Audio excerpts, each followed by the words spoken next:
Spiers. It's actually been 6 years since he passed away today, unfortunately. And oh, great. Wait, let me stop this. I don't want this to go. Stop. Oh, okay, yeah. I've got party lights on. I don't know. Sometimes I think when you celebrate someone's life, right? You know, it's like kind of like having a wake in a way, and remembrance of somebody. But I am going to look into some stuff tonight. I have some things I'd like to play for you. I did an interview with Max back in 2015. And ironically, it happened to be on Halloween, which is weird, right? And I was actually recording it from Sean David Morton's apartment because I was house sitting his show cats at that time. I was a host on Revolution Radio. I feel a little bit self-conscious listening to it again because I was newer at what I was doing and nervous that night. Max was somebody that I had actually watched. I'm going to go through the whole lights, right? Why not? You know, it's like kind of a party thing that I had watched before I even became a host on Revolution Radio or joined this kind of media. Like I was, before that, I was never involved in any type. I would never discuss super soldiers because it was something that I got curious about. Like I was watching Project Camelot, and you know, I saw that first interview that she did. It was like Michael Prince and Max Spiers together at the Henderson, Nevada Super Soldier Summit. And because I was on Revolution Radio, this summit happened before I joined Revolution Radio. But it was just something that I got interested in. And I almost felt embarrassed to tell my friends that this is what I was looking at, because everything seemed so outlandish in a way that you'd think, oh, a normal person, when I say normal, right? What's normal? But people like regularly that you talk to, and, you know, when you go to, you know, Starbucks, or, you know, when I worked on a show or something like that, talking about a super soldier program where you had psychic soldiers or soldiers that worked with kinesis, you would, you know, for a long time, most people just kind of dismiss those things as not really being real. And yet, lo and behold, our military has experimented with that. Now, to what degree is questionable? Like, what is the truth and what is fantasy? And I think this media does a little bit of fantasy with what is true. And maybe they do that because they're supposed to, or they've been instructed to do it. Like, yeah, you can go ahead and tell these truths, but we're going to need you to do some lies too. That way, it just kind of stays in an area where nobody knows what's real or not real. And I've talked to some people that are, you know, different super soldiers or different people that are in this media. I don't want to like name their names or anything like that, but on the inside, that is what I've heard, is that there's the mix-up of a lie with the truth. But I guess maybe it has to be that way so that it can be said in the first place. You know, isn't there that kind of karmic law that, like, the elite or the Illuminati or whomever has to tell you what they're doing? That way, if we don't do anything about it, or we just act like it's not there, then, you know, they can just continue to do it, right? Because at least you know what it is. And I think that the eyeball behind the media is kind of like that. Like, especially the alternative media. Because we still don't have the same kind of rules that we might have if we were working in the mainstream media. Welcome, everybody. Welcome. Hi, Veronica. Hi. Oh, thank you, William. I'm glad you liked that interview that I did with Max. Yeah, it was, you know what I like about it is that there's something fresh about it. Like even in the flaws of it, like when I look at it and I go, oh God, I have a bunch of word whiskers in there and I don't like the pitch of my voice and maybe I talked a little bit too much, or whatever. In that sort of awkwardness sometimes is something that's fresh. And I think it's kind of like that. I was real excited to interview him. And, I think I might go ahead and play a little bit of that right now. It's so hot here, so I hope I'm not too sweaty. But if you guys, if you have a candle, let's go ahead and light your candles. He deserves to. I think Max deserves to be honored, and I think that this media did an injustice to him. And we'll talk about. I want to talk about the different viewpoints. I don't know how many times I've been told, oh, he OD'd. He just, he was a huge drug addict. He, whatever, or there've been people like post his death, they would say, he wasn't a super soldier at all. Well, I mean, and it's weird to hear something like that said in a world that doesn't really have super soldier does not have mainstream legitimacy, so to say that he's not even a super soldier, it's really a coined marketing phrase. I mean, let's just face it. I'm not saying that there aren't soldiers with special abilities and that there aren't special groups and that, everybody who told their story was a liar, but maybe some of them said a few lies in the real thing that was really happening. Like they just maybe embellished it a little bit. Like, I have gills and I can swim in the water and I can breathe in the water forever or something like that. I mean, maybe, just think about it, maybe. But then I really think there's an element of truth to it. And regardless if you don't agree with everything that Max said or you think that Max borrowed material, because also, let's face it, a lot of people that talk about things like, every person to me that I see lately that talks about spirituality and the Palladians and this and that, and it's all been said before. Mainly Pete Hull, blank, blank, blank, blank, blank, blank, Helen Blavatsky, blah, blah, blah, blah, blah. It's all, so a lot of people do go to these symposiums and they just do rehashed material, right? But I think with Max, there was something that was genuine about him. Like he had a sincerity and just, I think like an honest belief, like the way, like the thing that got me really, and you'll hear it it happened on the interview that I did with him.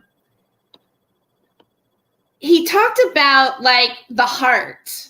Like how the heart was what was important and that the elite wanted to take away that about ourselves, about humanity. Like Earth was like, we were the heart, like the center of like the universe or the galaxy. And that it was up to us. Like, I think maybe like if we think about the things that are going on in this world, because I think that looking back at Max, he said a lot of things that are happening now, or that we like a lot of, and even James, like the things that he predicted, some of that stuff is happening to us now. And we can say they had all these flaws, but they still said these things, and then they sort of became true.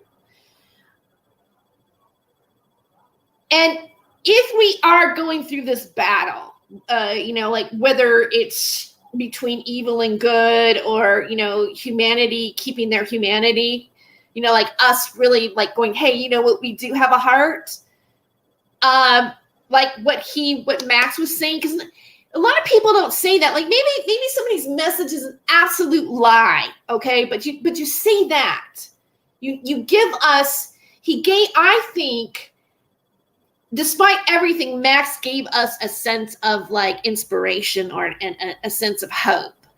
And, and you could call him whatever. You call him an artist, a speaker, a UFO researcher, because he didn't like the name Super Soldier. But I think that underneath everything, he had a good message.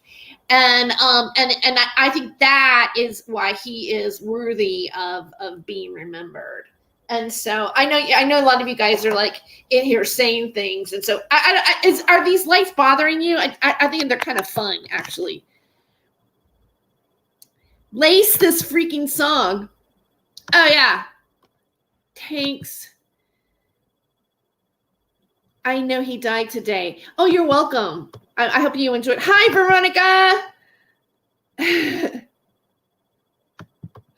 Hi, Holly. Welcome.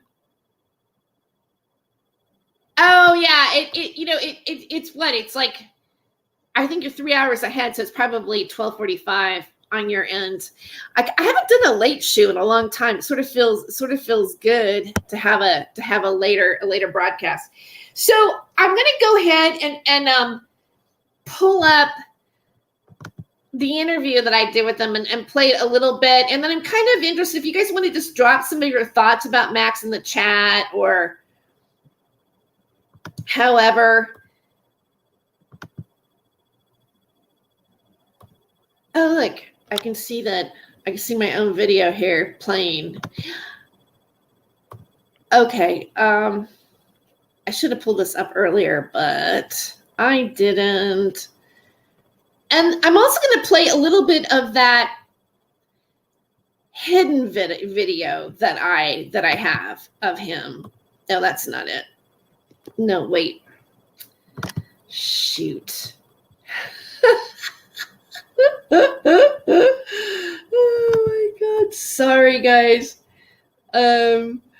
I did sort of also do this a little bit last minute, so forgive me on that too. So I'm just gonna go to the channel. Maybe I should play another song. Okay, so it's gonna go farther. It was one of the first re-uploads I did on this channel. Man, I've done a lot of videos. I didn't want to do that. I've done a lot of videos. Hold on. Even with everything that I've been involved in, I've been doing a lot of videos. Alrighty. Okay.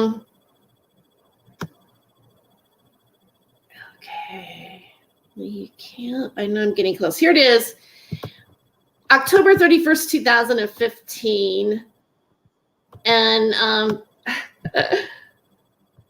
it was like kind of like my first, maybe it was my second. Hi, Vanessa! 6 years. I can't believe it seems like yesterday. Yeah, it does.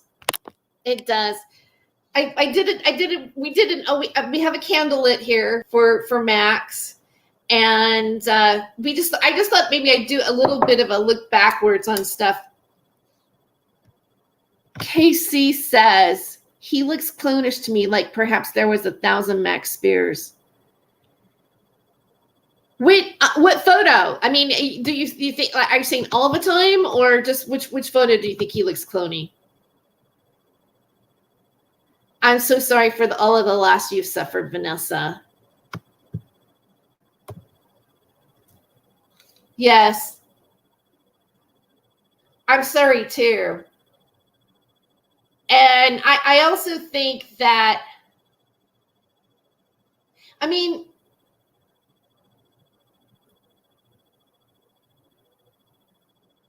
I'm pausing for a second because, because Vanessa, like right before he died, he told you, if I die, investigate. something definitely is going on. And I think Vanessa, from what I can tell, she's still investigating. Like, she's still, looking to find out what happened. Before I even do this video, I should actually, I looked up in Wikipedia today, and I found something, there's a Wikipedia on it, and I want to share that with you. And I actually, when I shared doing the show, I took a little bit of it because there's even a Wikipedia about it. And just to kind of refresh us of like what happened really, or how the media has treated it. The death on 16 July 2016 of UFO investigator Max Spiers, or Maxwell Bates-Spiers. I don't know. Can you guys see that? Okay, yeah. Maybe I'll just even go like this and take myself out of it. The death on July 16, 2016 of UFO investigator Max Spiers, or Maxwell Bates-Spiers, 1976 to 2016, caused a controversy among some conspiracists, which led to reports from BBC News and other news outlets. Spiers died on 16 July 2016 in Warsaw, Poland, while visiting a friend. Now, obviously, that's not exactly accurate. He had done there to do a conference, and he also did a show through interviews. And you know what? I did pull up that last interview, and I know it's difficult to watch, but later on, I'd like to show a little bit of it just to kind of. I think it needs to be hit home that when he was making that video in Poland. I'm going to bring it out like this. When he was making that video in Poland, he was not well. He was not okay. And I don't see how the production, or they wouldn't have like maybe taken him to a doctor or done something, regardless of like if you're doing a production and you have somebody who is doing drugs and maybe a danger to themselves, then why wouldn't you go through the proper channels to take care of him properly? Just even in that, I just want to put that out there. And that video is still there. Veronica says, hugs, Vanessa. Thank you for being here this evening. Okay, Info Create says, yes, but why was Stuart Swerdlow there with him? Well, that's a good question too, right? That's a very good question. I mean, he just happened to be visiting at that time. Was he at the conference? Well, see, Vanessa, maybe if she's still here and she wants to confirm it. I thought that Monica Duvall, let me go like this. Monica Duvall was Stuart Swerdlow's publicist or friend. There was a connection between Stuart Swerdlow and Monica Duvall, and she had published some of his books. And the reason why Max stayed over in Poland after he went to the conferences was because she was offering him a book publishing. And so he decided to stay longer. And that is how it happened. So that's Info Create. The connection between Stuart Swerdlow and Max is actually Monica Duvall. And that's why there's that infamous picture of Monica Duvall and Stuart Swerdlow and him and them together. Now, and I hate to make this show into an entire, investigation, but I think that's kind of like where we're at. Like, it's 6 years, and no matter what people tell us, like, oh, he was just a drug addict, or, oh, this link happened or that happened, we still feel like there's something missing. Like somehow, you know, we got left with a paper bag with nothing in it. Like it's like being Charlie Brown and like you looking, I got a rock. You know, it's like we don't have answers. And I think for myself, because I've even had to ask myself this question, like, why can't I let it go? Why can't I let this go? Like, why do I like somewhere like in my mind, you know, when I'm living my life or whatever, it's still in the back of my head and I'm still trying to figure it out. Like who's who in the zoo? Who's who in the zoo, right? Like, what were these sequence of events? How did the media treat it? Why such incongruent conversations about it? And one of the things that bothered me, right up front, I have the footage. Right up front was how Miles Johnston was explaining the last few shows that he had done. And I know that he didn't get it right, and he didn't get the date right when they were in Cyprus. And Cyprus is where Max got the Xanax, and Monica Duvall paid for it. And here's the deal. If we know that somebody is an addict, then why be an enabler to somebody? Like, why did she give him or get him that medication? And one of the side effects for the Xanax was that you can get pneumonia. So, and look, I'm gonna read a little bit farther in this here, whatever we're looking at, and just go over it a little bit more.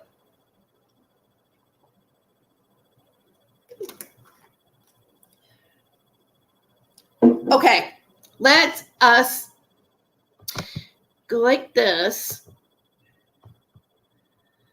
Okay, I'm going to go full screen on it again. All right, Spiers died on 16 July. Okay, Warsaw, we went through this. All right. Well, let me read that paragraph again. Spiers died on 16 July 2016 in Warsaw, Poland, while visiting a friend.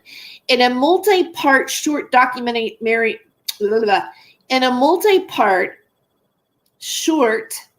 documentary series on his death made by the BBC, his mother stated that she had been concerned about Spiers' mental health prior to his death and that she believed he had gotten involved with the wrong crowd.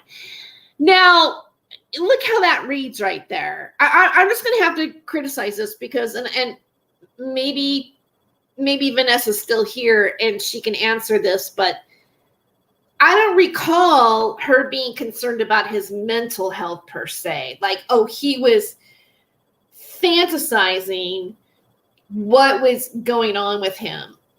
I know, but we do know, and what she did tell, like in this BBC documentary, that she was concerned that maybe he had when he got involved with the wrong crowd, meaning people that were involved in things that he knew were not good. Like it wasn't like he was hanging with these people, but he probably knew of some of the stuff that they were doing that was not okay. And because he knew this, his life might have been threatened because of it. Right? A final video taken of Spiers before his death revealed what his mother interpreted as signs of substance intoxication. A final video? Oh, okay. And that's the video. That's his last interview. Yes. She had seen him in a similar state in the past after he had taken heroin. Look how this is written. Another conspiracist was, of course, you know, anybody can write what they want on Wikipedia. I'm not sure this is accurate. Another conspiracist who was close to Spiers suggested that his drug use was controlled by extraterrestrial life. Background: Spiers had been interested in conspiracy theories from a young age. He later recalled various events, including out-of-body experiences, which he used to justify conspiracy theories, including the belief that he had been given supernatural powers at birth. At a conference given in Warsaw, Poland, he described the way he believed when he was created, born, YouTube, Spiers, Warsaw. Anyways, that's just the name where it was. Spiers also suffered severe anxiety, which sometimes left him completely debilitated. Spiers believed in a variety of paranormal events. This is really awful, really.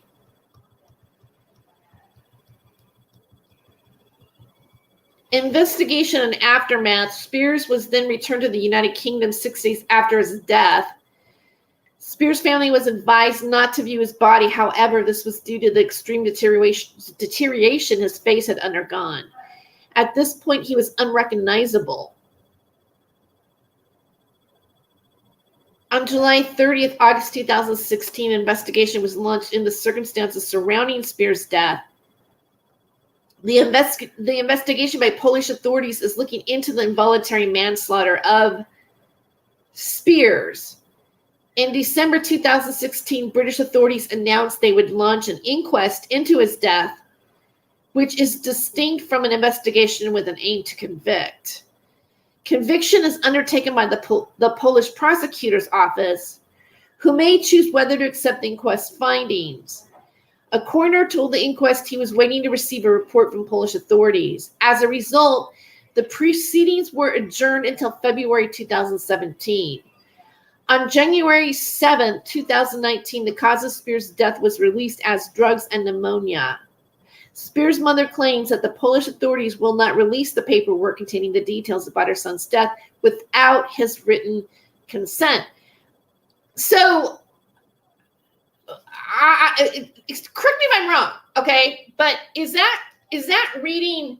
Spiers' mother claims that the Polish authorities will not release the paperwork containing the details about his son's death without his written consent. Well, how can he write it if he's dead?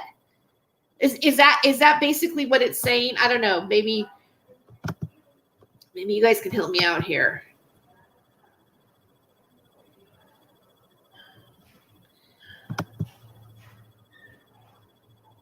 Okay. Okay, see. Oh, Vanessa's saying, yes, Holly, I wondered too. No problem with his mental health. They were wolves circling him very consciously.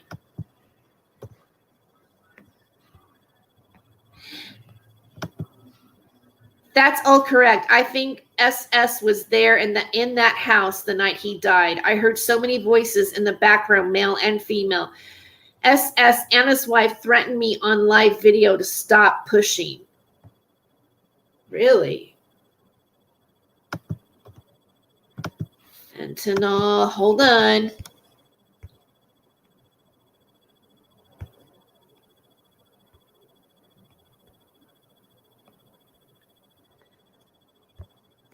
See, isn't it weird how the Wikipedia has just like almost put its own narrative out there? Why?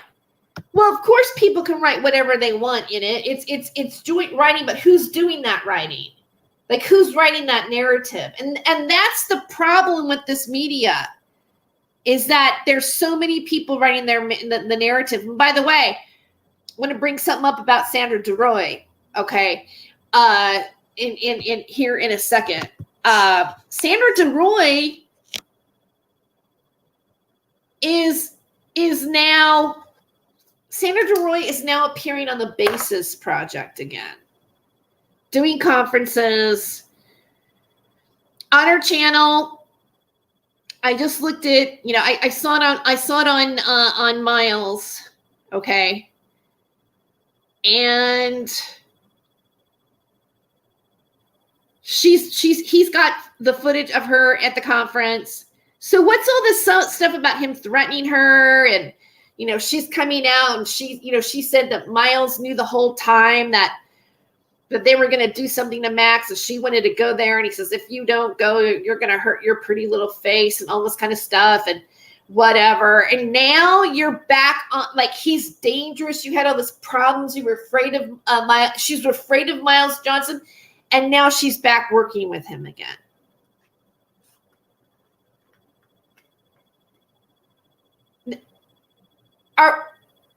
Do these people think we have a lobotomy or something? Like we're all just out here, like we didn't follow anything?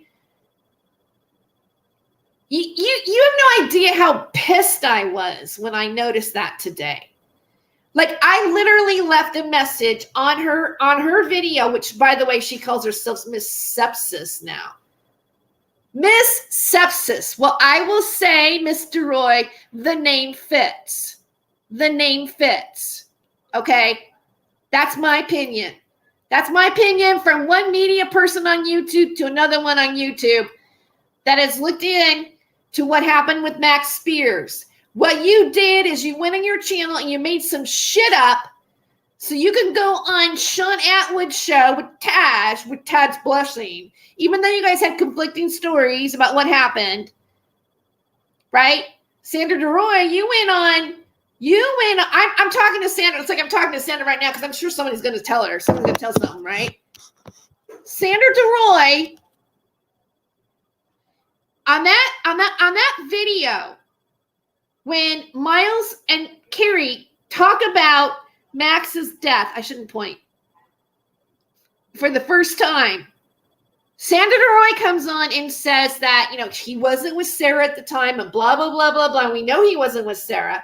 But then Sarah made up something about the cell phone dropping in the bathtub and it was wiped out because they were sexting, right? So I said, how do these things match? How is it that Sarah can say one thing and Sandra can say one thing, but you can all break bread together? Guess what? They all break bread together. Like, I almost feel like it's like you guys, you're not an investigative journalist in somebody's death. You're not.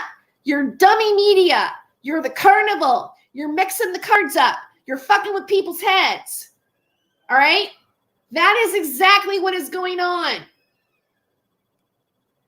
I can't tell you how disgusted I am, Miss Sepsis. Miss Sepsis. How's your book going?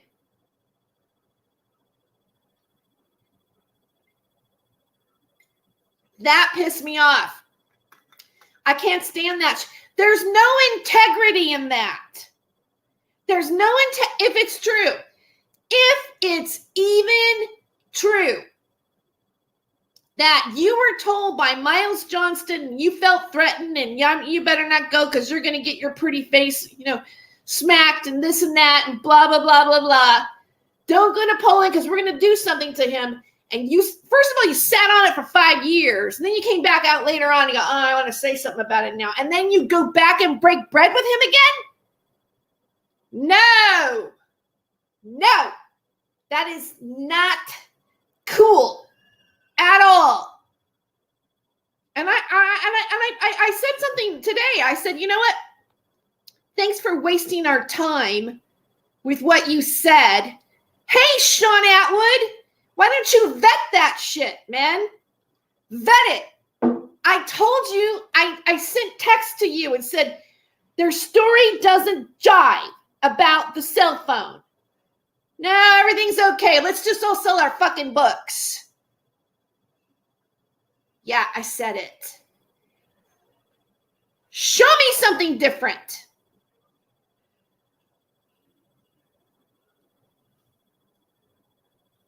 Show me something different.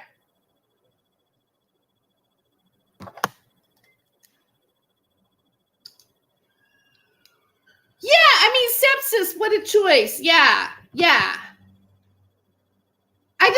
I don't see how you could like sit back and, go on and on about something. It's like we're chasing a rabbit. Like I got the rabbit now. I'm going to come with me. We're going to go down the rabbit hole that I created. Yeah, all right. That's great. And there was something I was going to show you. It made me think of something right away. I'm going to show it to you.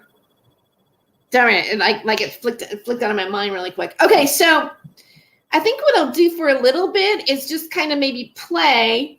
I haven't listened to this, so I'll play a touch of this. We can hear him talk. Max talk about stuff, and then maybe if you guys, I'll put up some things that you say on the while it's going on. Let's make sure I got this right. So long ago, man. I mean, it wasn't that 7 years. 7 years have gone by. Oh.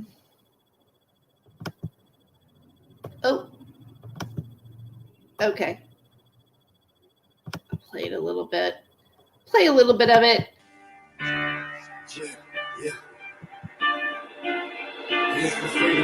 You see, I grew up in America. I grew up in the land where phrases like, I have a dream, meant something. I grew up where I believed that freedom existed, that that's what I was fighting for, that our founding fathers made America the land of the free and the land of the brave. This is America, damn it, and I'm taking it back. And now your host, Tere Joyce. All right, welcome to the Freedom of Joyce show tonight. I am Tere Joyce, your host, and happy Halloween. Happy Halloween 2015. I'm actually, today's been a day of synchronicity for me. Actually, I'm drinking out of a Halloween coffee cup that I just happened to pull out of the cupboard that I'm house sitting at. I'm actually house sitting for another host here on Revolution Radio, Sean David Morton, who is on a conspiracy cruise with his wife, Melissa. And so I'm here broadcasting tonight on Halloween near the Redondo Beach Pier.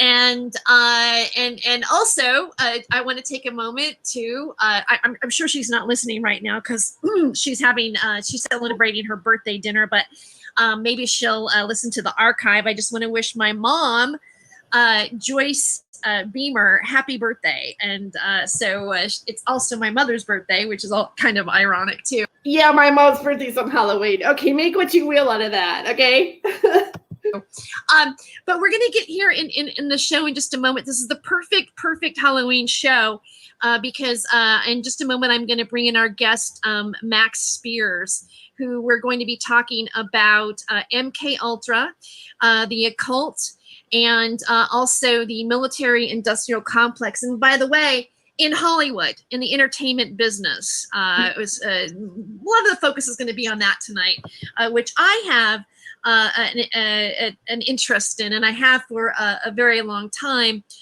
lately, specifically since I myself have worked or actually no, this when I did this show, it was he had not been arrested yet.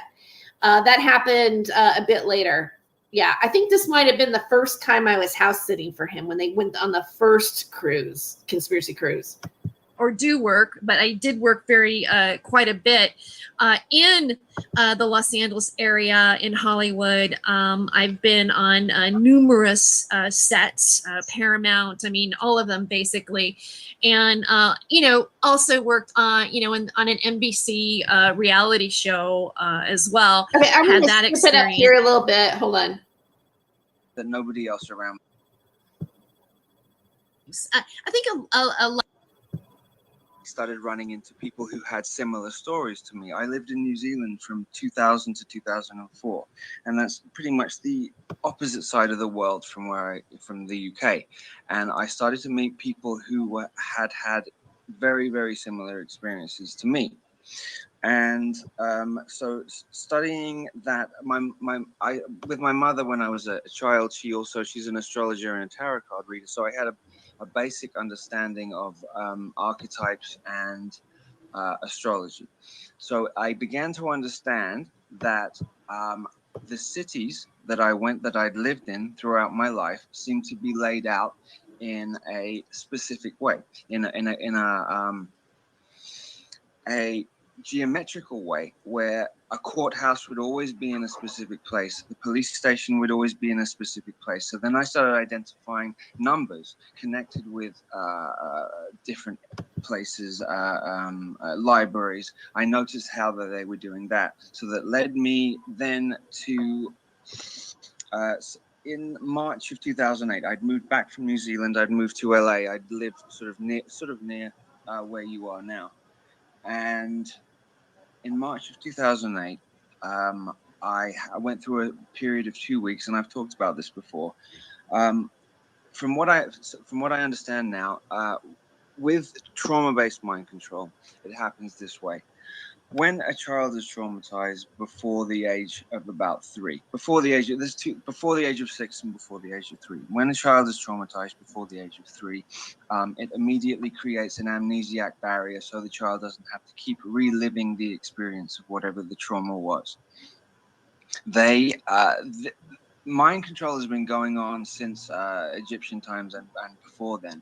So they've just sort of refined it through the Second World War, through the Nazis, through the Second World War. They sort of refined it and got it down with technology and with the occult. So they have it down now to a perfect science.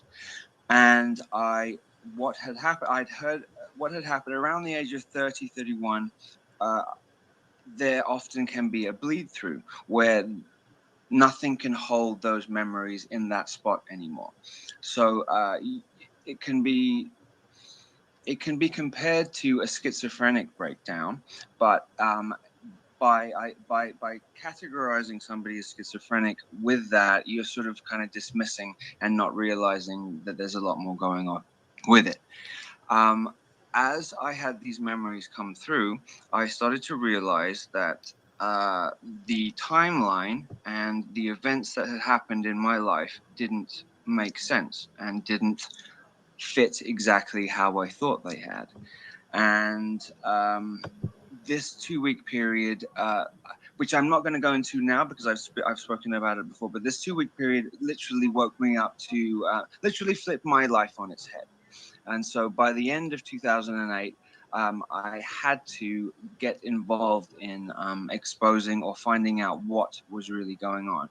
And so I will go into that, but March of 2008 was when I knew that I needed to open up and speak to anybody about this. And very, very quickly.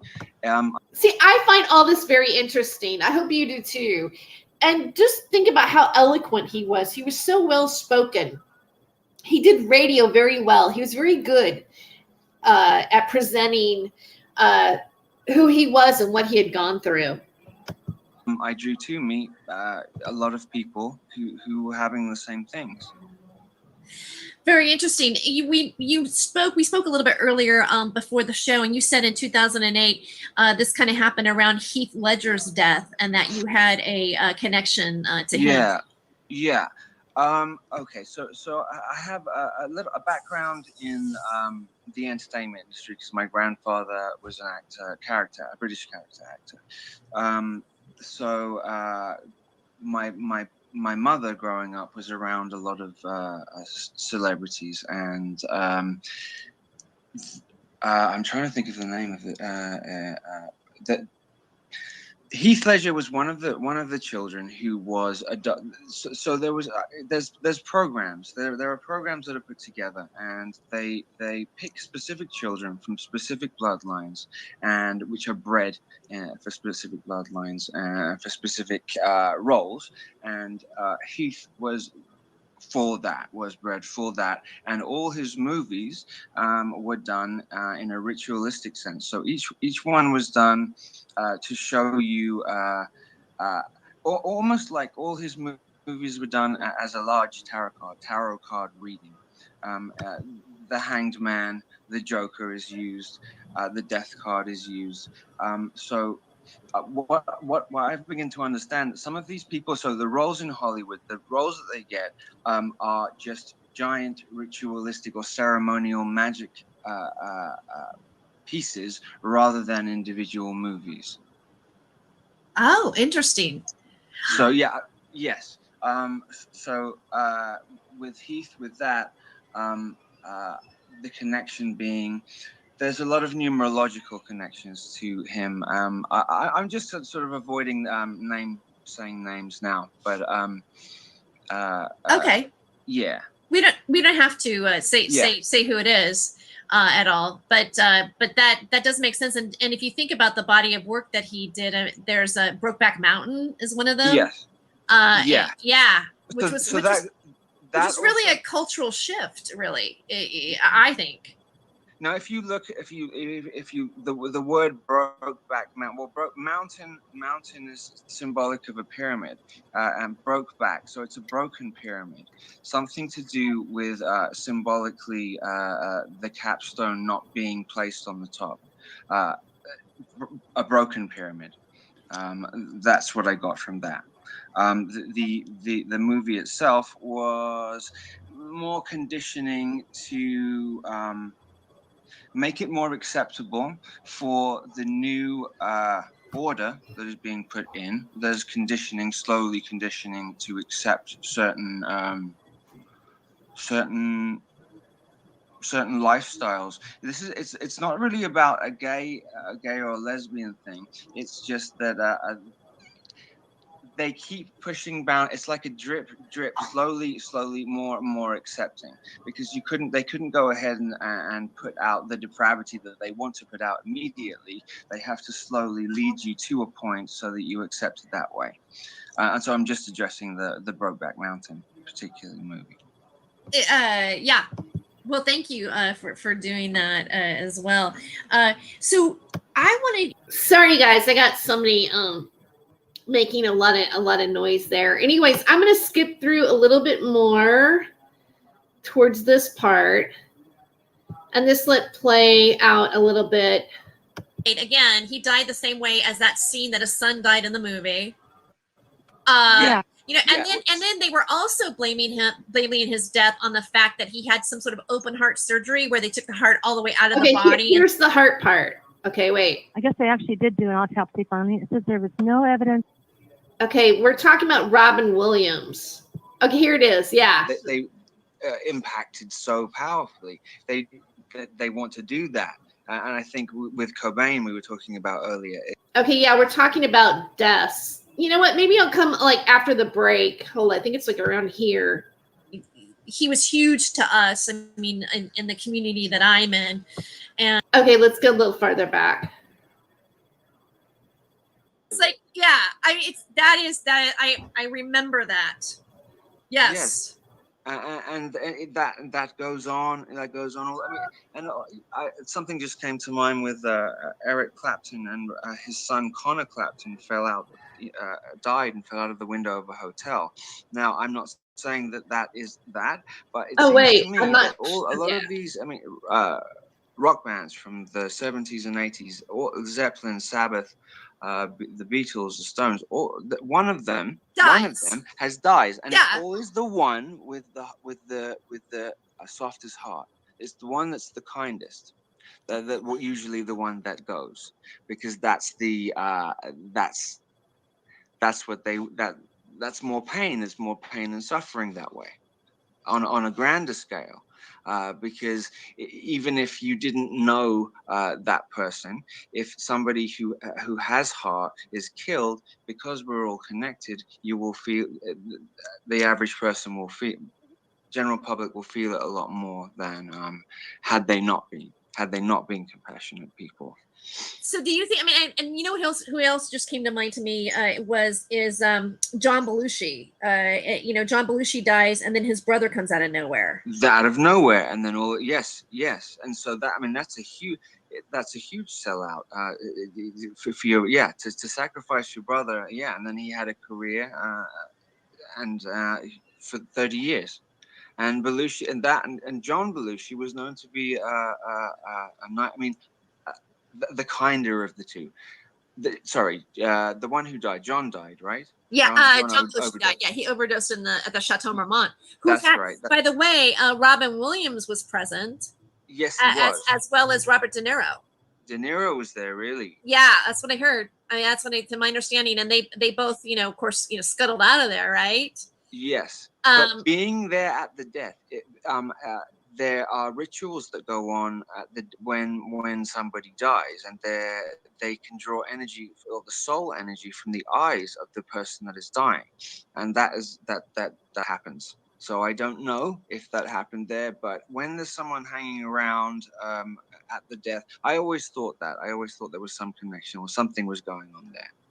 Yeah, with Robin Williams, because I think that Robin Williams is deeply involved in it. And not saying that he was an evil man, but I think that they had a lot of dirt on him, and he knew a lot of secrets, and he became a liability, I think, and that's they got rid of him for that. It's interesting that you bring him up. Because I've been. Again, if you talk about, what I'm 1 degree away from separation, there's that going on. I mean, I never met Robin specifically, but somebody that I'm very close to was. And I'll be right back with more Freedom of Joyce in just a moment with Max Spiers. Stay tuned for the rest of the show and the Halloween. Happy Halloween. So we'll be right back. All right.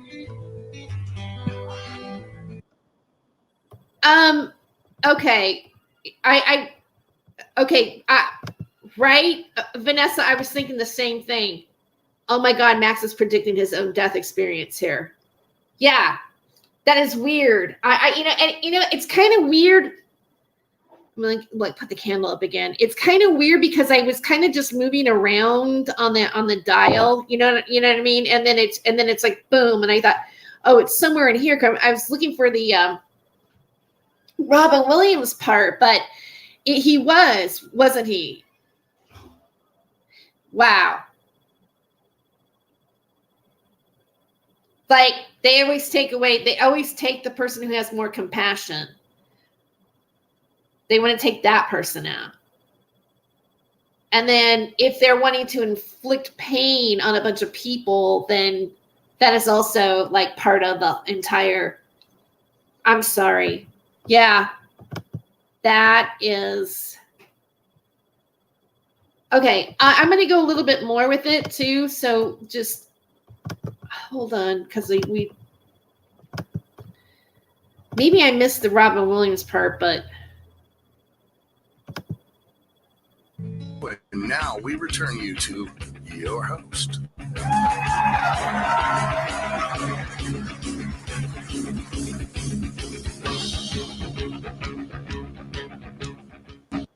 All right, welcome to the Freedom of Joyce show. I am Tere, Joyce, your host, and welcome back.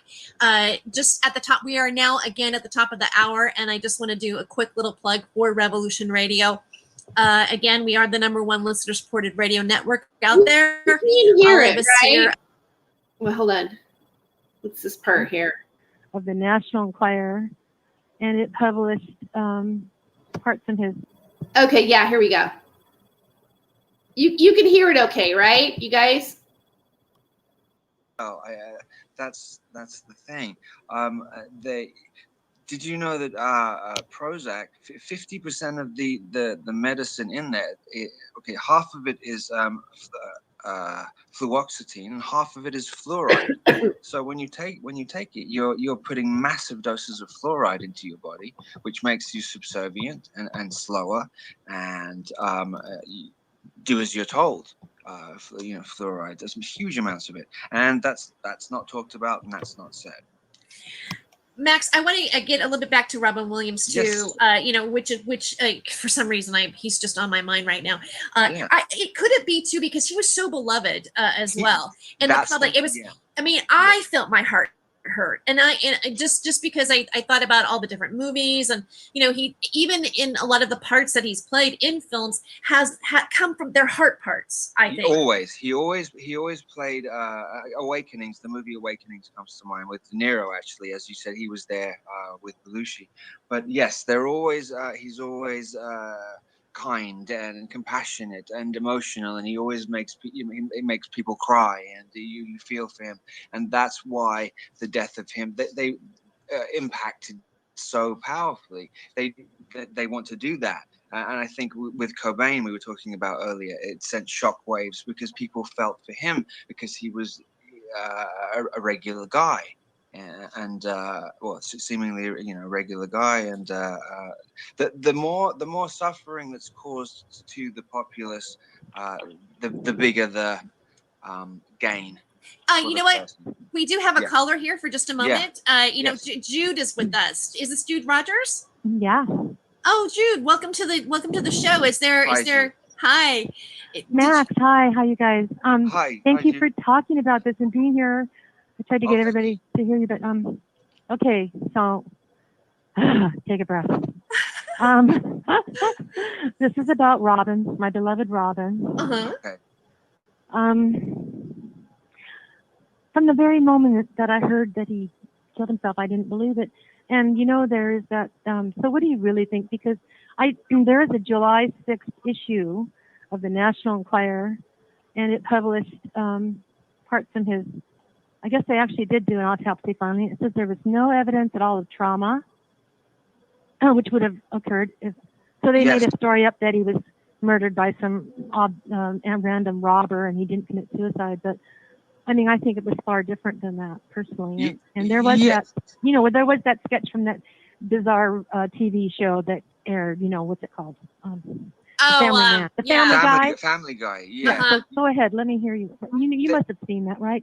They do. So knowing that the subconscious is the manifesting part of the physical reality, they'll layer into animation, often animation more than anything else, that so then the subconscious of the people accepts it and then almost allows it to happen, allows it to unfold.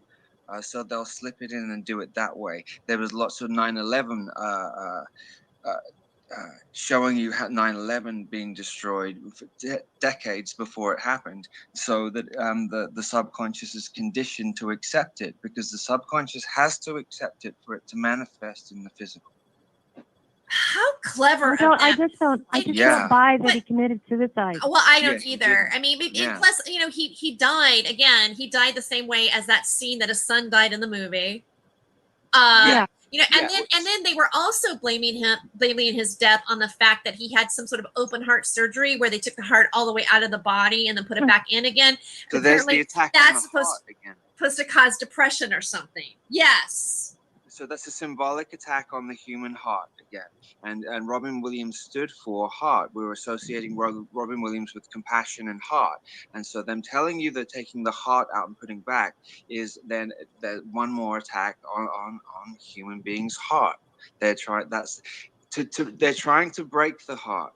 That's the final thing. That's to them, that's the final thing. Was his death on a significant date? Yes, okay. I think it was on a numerologically significant to him and his astrological or his natal chart. But did he kill himself? No, I don't believe that he did at all. Thank you. No, I don't. You believe didn't say that before, Max.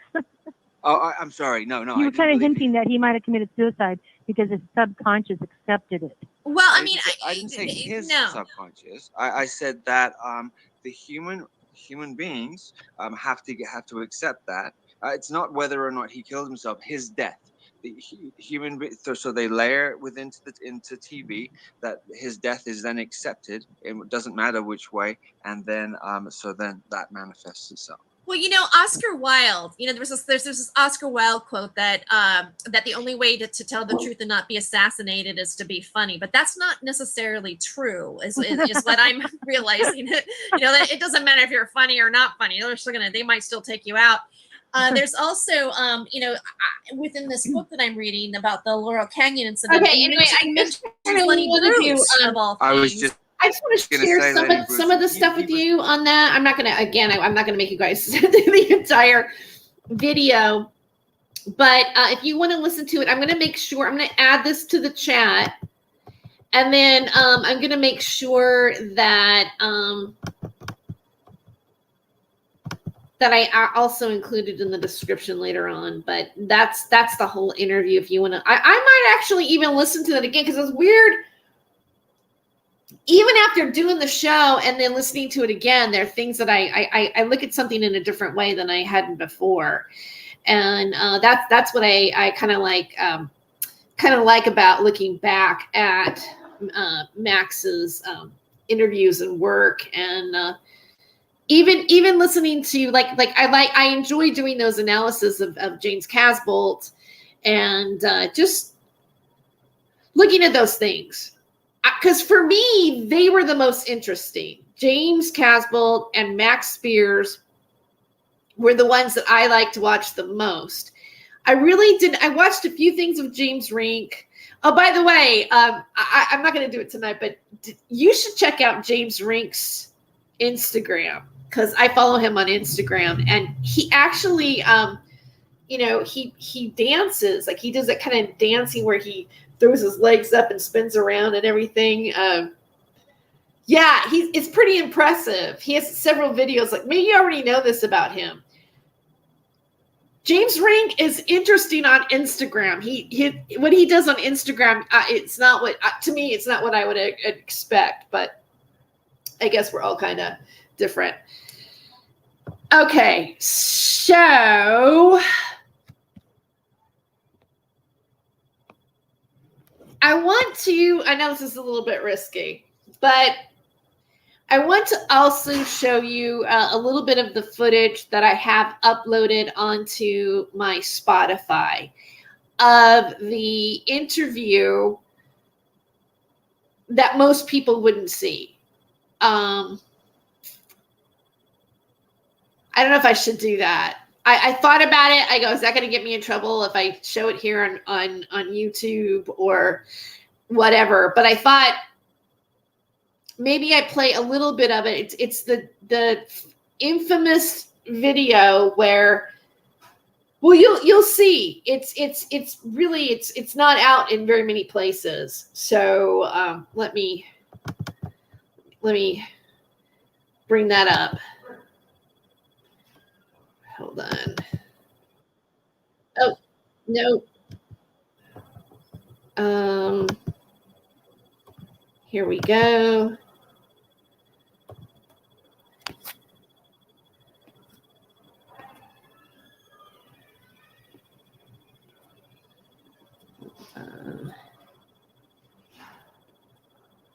Here it is.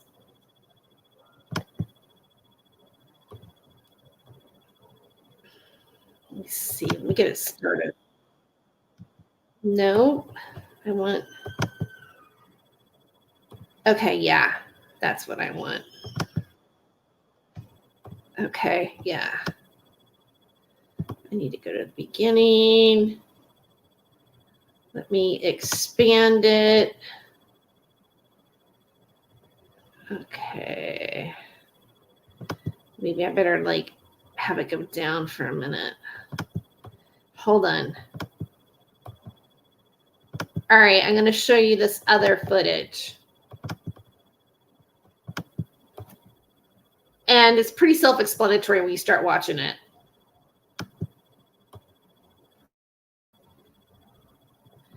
Wait, just make sure I got this right, because I don't want to.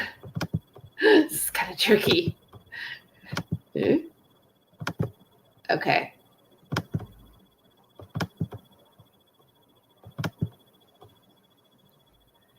Shit. No, I'm anal. I'm kind of nervous for some reason. I'm not focused like I should be. Sorry. Okay, wait. Oops. Okay, here we go.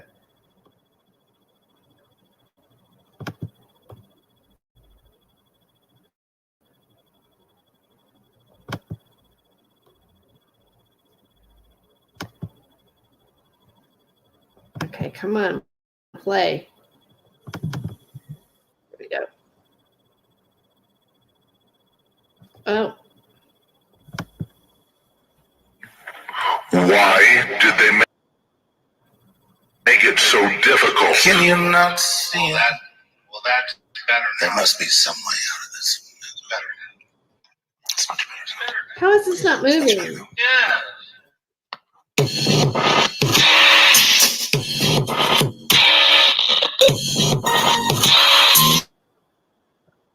Okay, you know what? It's going to screw up on me. Hold on. I'm going to have a better way. Hold on.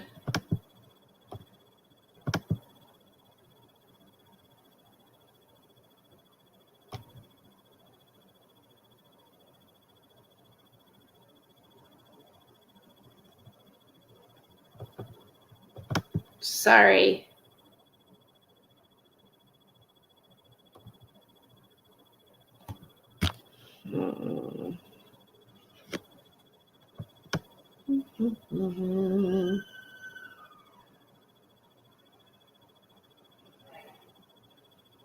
Here it is.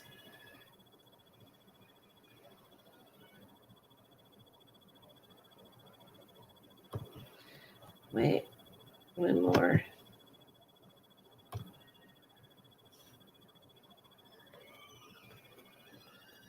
Sorry. Maybe I took it off. I might not be able to show you. Maybe I'm not. Nope, here it is. I think this is it. Hold on.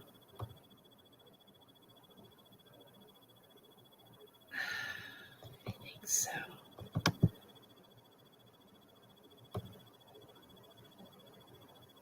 Okay, I think so. Hold on. Shareable link. If it does, then it will no.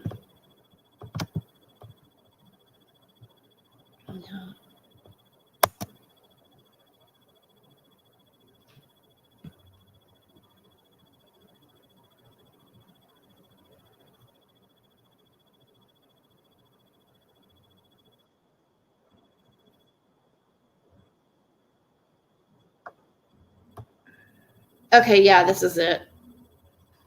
Hold on.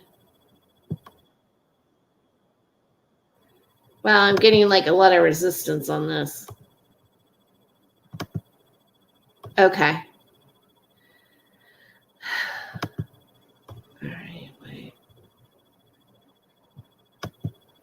Okay. Here we go. Are you ready? Let's do it.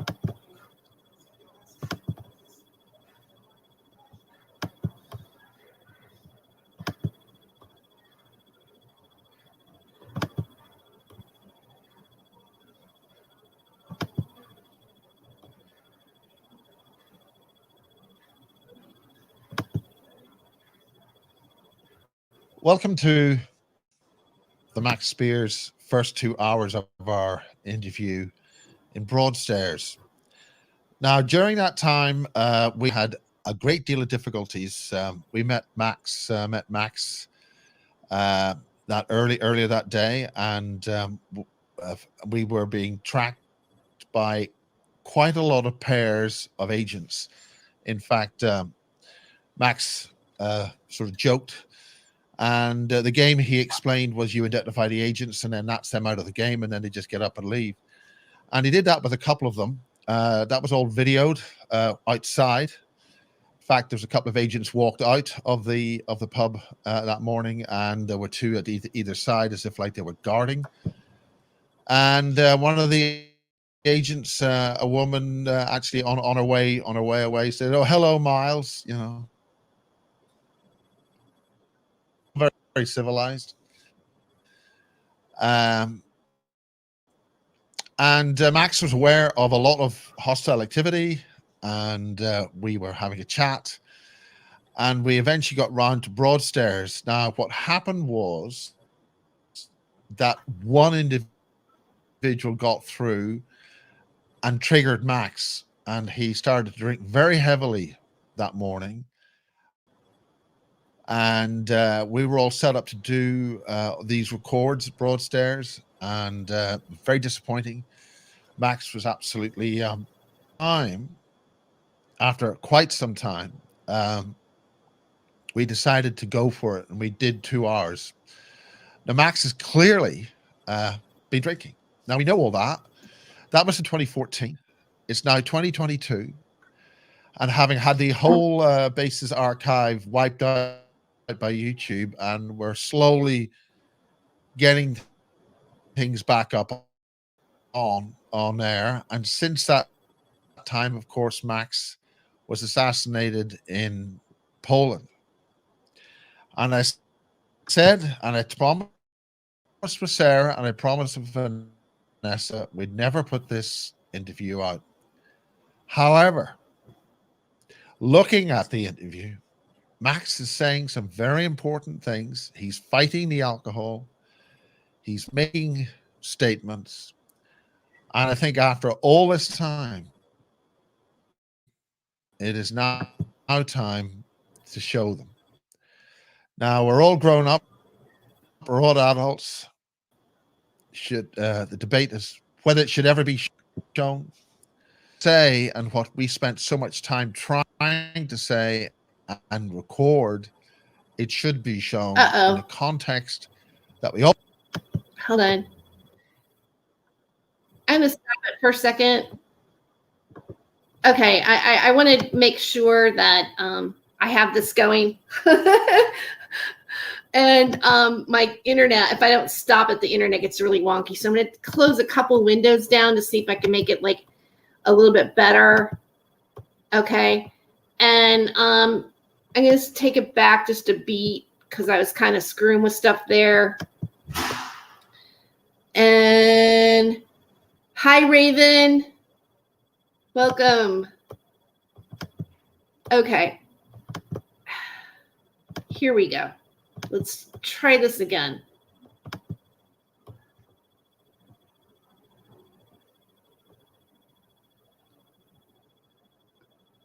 I'm experiencing an interruption. Find out why.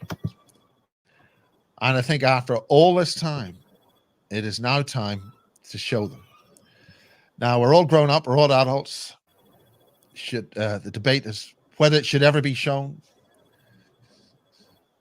Well, after all this time, I think that what he had to say and what we spent so much time trying to say and record, it should be shown in the context that we all knew that he was drunk. He has things to say. Get over it. And let's listen to what he has to say. And that, in March of 2022, having going back to the original material, because it seems all of the edits, the first 6 hours have all disappeared, that I'm going to run these 2 hours. I'm going to run it all in one go. We'll listen to what he has to say, and that will be it. This is the Basis Project. This is Max Spiers in Broadstairs in 2014, getting on with it.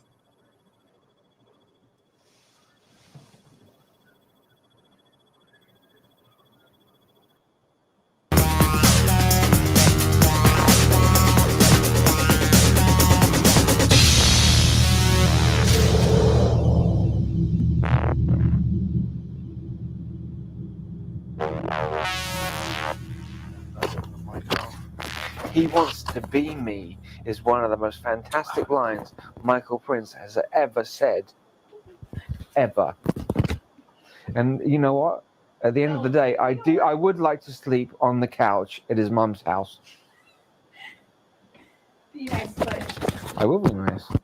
I know when you get upset, you go ballistic. No, but I'm not gonna no. But you know, he has a point. It's comfortable. Never been there. Don't.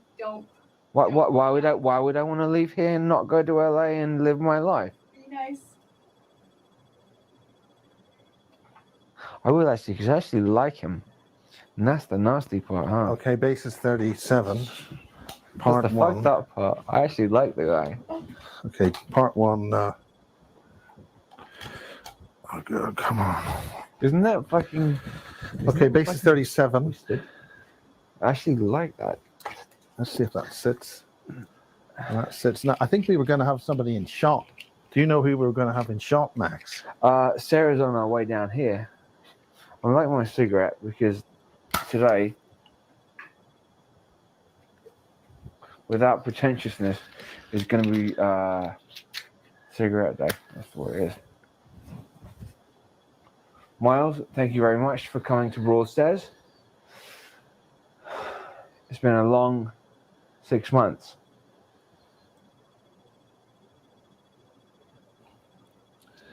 Broadstairs. Interesting. Okay, we're running on that wide. Interesting. Okay, Can I- base is 31, base is 37, take 1, take 31. 1. Interesting. You said 31. Okay. Broadstairs. So we're in Broadstairs. I'm not sure which camera I'm going to, but I'll go here. Well, should we have a guest turn up? Okay. We might have a guest turn up. Well, we're in Broadstairs to start with, but and we've had a interesting day. Beforehand we were at the wonderful. Oh God. Am I alright with sound here and shit?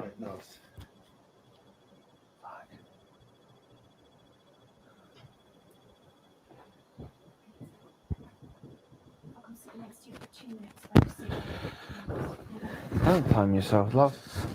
Got a pretty dress on. I would never harm you. I would never say shit. Sit up, Max. Sit up. Yes, sit up. God, sit up. Apparently that's true. Ah. Right. Okay, take a deep breath. Okay. Better? Yeah, 1 second. A little bit too much light coming in through here.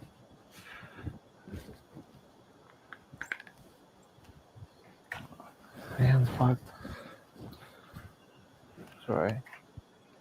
Oh, can you not see that or not? Yeah, I noticed already though. It was from the other day. It was this No, morning. not the cut, you weirdo. Look I at the know it was center. already posted from the other day. What did you do? You hurt it again, huh? Would you want the window open? Sure. I can open that. Yeah. Yeah. I like dark light though. Miles. Yeah. I'd rather dark light, if that's all right. Hopefully it won't blow too much. Oh, And I'm willing to spill the beans. So. Looks like my cock is showing this shit. Well, we're still rolling. Oh, no. Hopefully, yeah. You're rolling? Yeah. Oh no. You have to edit that part out. I have no idea what it is, so I don't know You what I'm will? editing out. Miles does editors. What he produced with Jimmy's last thing was so edited, it was incredible. All he did was say is, he wants to be me. And that was that part. Now, Jimmy, are we referring to another person in the super soldier situation? Michelle. Michael. I apologize. Michael Ponce. Michael Ponce. Michelle. Michael Prince. Who's Michelle? Why would you say Michelle? That's interesting. Are we using the R word or the S word here? Sarah, this is Sarah Adams. Hello, Sarah Adams. This is my. You call me. This is my fiance. Yeah, I'm all right. Now, this is wonderful that you're a fiance. Yeah, that's here, and I am proud and ecstatic that she would sit next to me and support me all the way through all of the shit that's happened and stood by my back with me. And I'm a wee bit of a nightmare, and she stood by me every single step of the way. So that would be the one to be exalted. So cheers, mate. But we're in England. And Broadstairs. We're right? in Broadstairs, yes. Yeah. What? And oh God, let's get this maker. Yeah, we're not far from Margate. That's where I used to The play. Dover Castle. Now, you're going to speak really close to you're going to get snuggled up here because there's only one microphone. We'll talk for a while. Yeah. And then if you want to leave, then I'll tell. I'll like. Well, what? I thought maybe that you should speak for a while, and then I would come in and join you. Why don't you That just, would give me a couple of minutes to get me a coffee. This is what. Because I really need a coffee. That's perfect. This is what I feel. I feel like, why don't you just sit with me for a minute, for like 2, 3, 4, 5 minutes, and this is me and you, and then after that, you jump up, make a cup of coffee for Miles and for me, and then Miles and I will talk about what we need to talk about. I have to have some coffee, so I feel okay. Another cup of coffee. I haven't had one. She's just like you haven't had one. Mm-mm. But and then I thought I'd come just before you get up and get your cup of coffee. Sarah. No. Just before you get up. I'm not sure what's going on in this particular thing. Matt. We're having nice smiles, but what do you want to talk about? What just happened? You don't want to talk about what just happened? Yeah.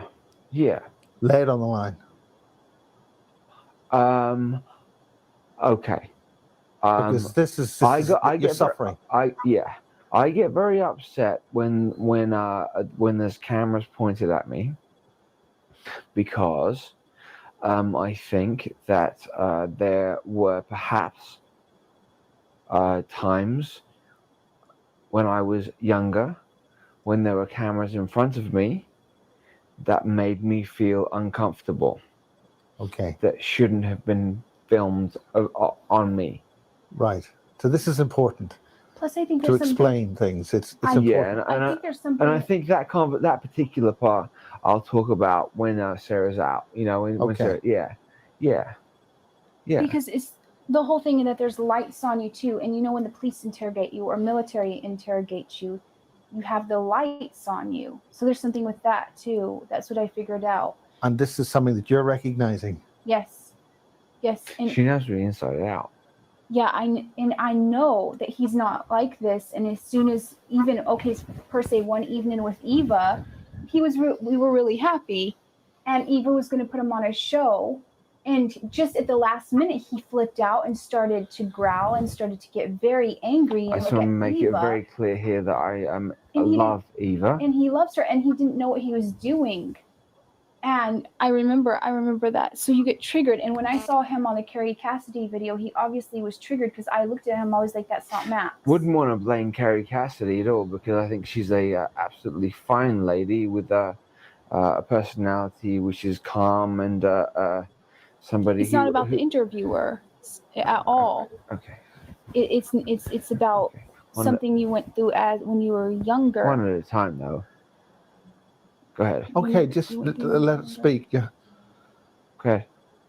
So it's what you went through when you were younger, and I did get, whenever I was working on you, whenever we first met, I did get flashes of things that were happened to you when you were younger that were really bad, and I think that that's tied into this. Okay. So you were creating an altar. Thanks. How does that help in terms of breaking it down to understand, though?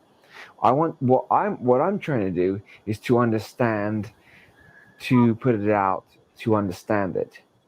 You know, rather than emotions and ego, I want to give out something so that it would be understood for other people to understand. See, I'm chopping. Yeah, that's good. This is brave. So let's do it. So I don't want to talk about me and that and what I felt and stuff. I want to talk about why it happened and why that does happen. Good. That's good. So let's do that.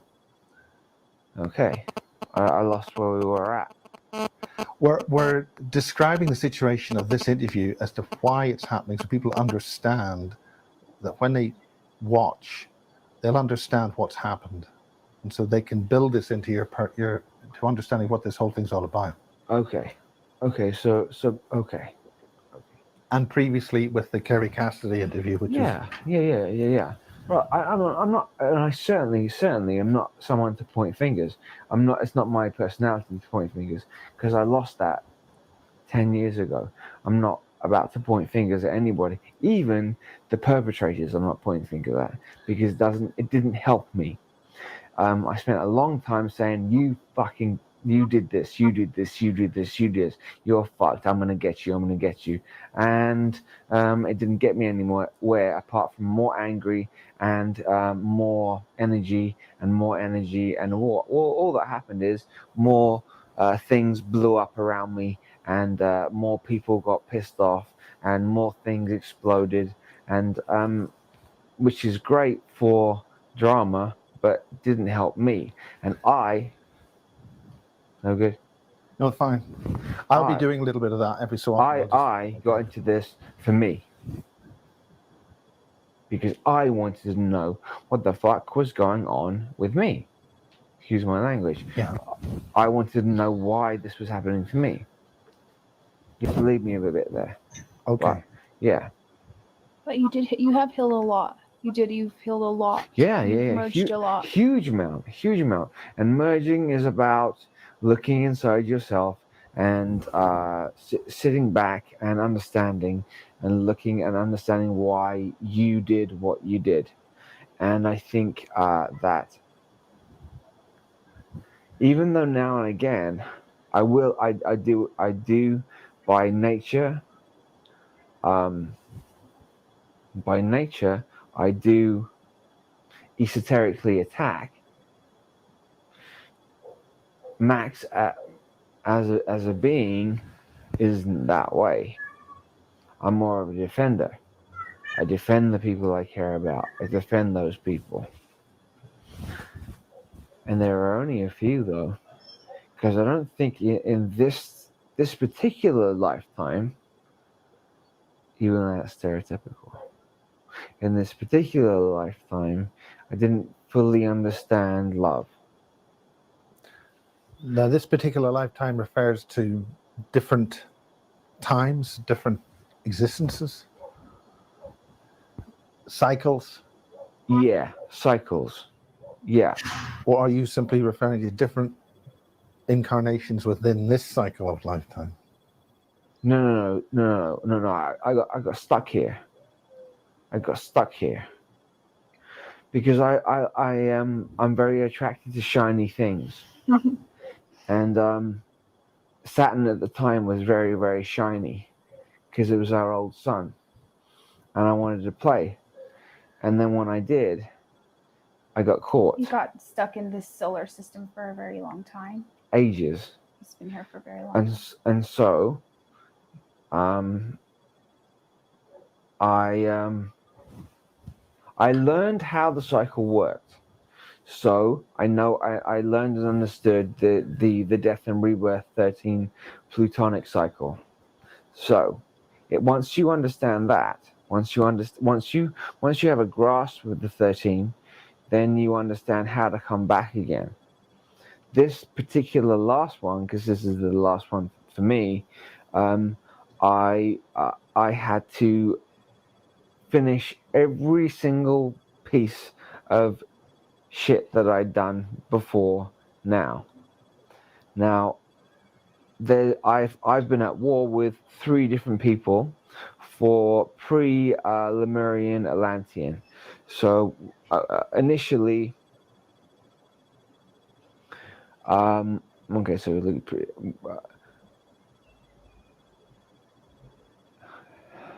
While you think about that, Sarah, can you put this mic on? Sure. Just put that in on the back, and then put this on where you like to have it. It's sort of like a allegory of everybody's looking for the ruby, or everybody's looking for the final, like the big diamond.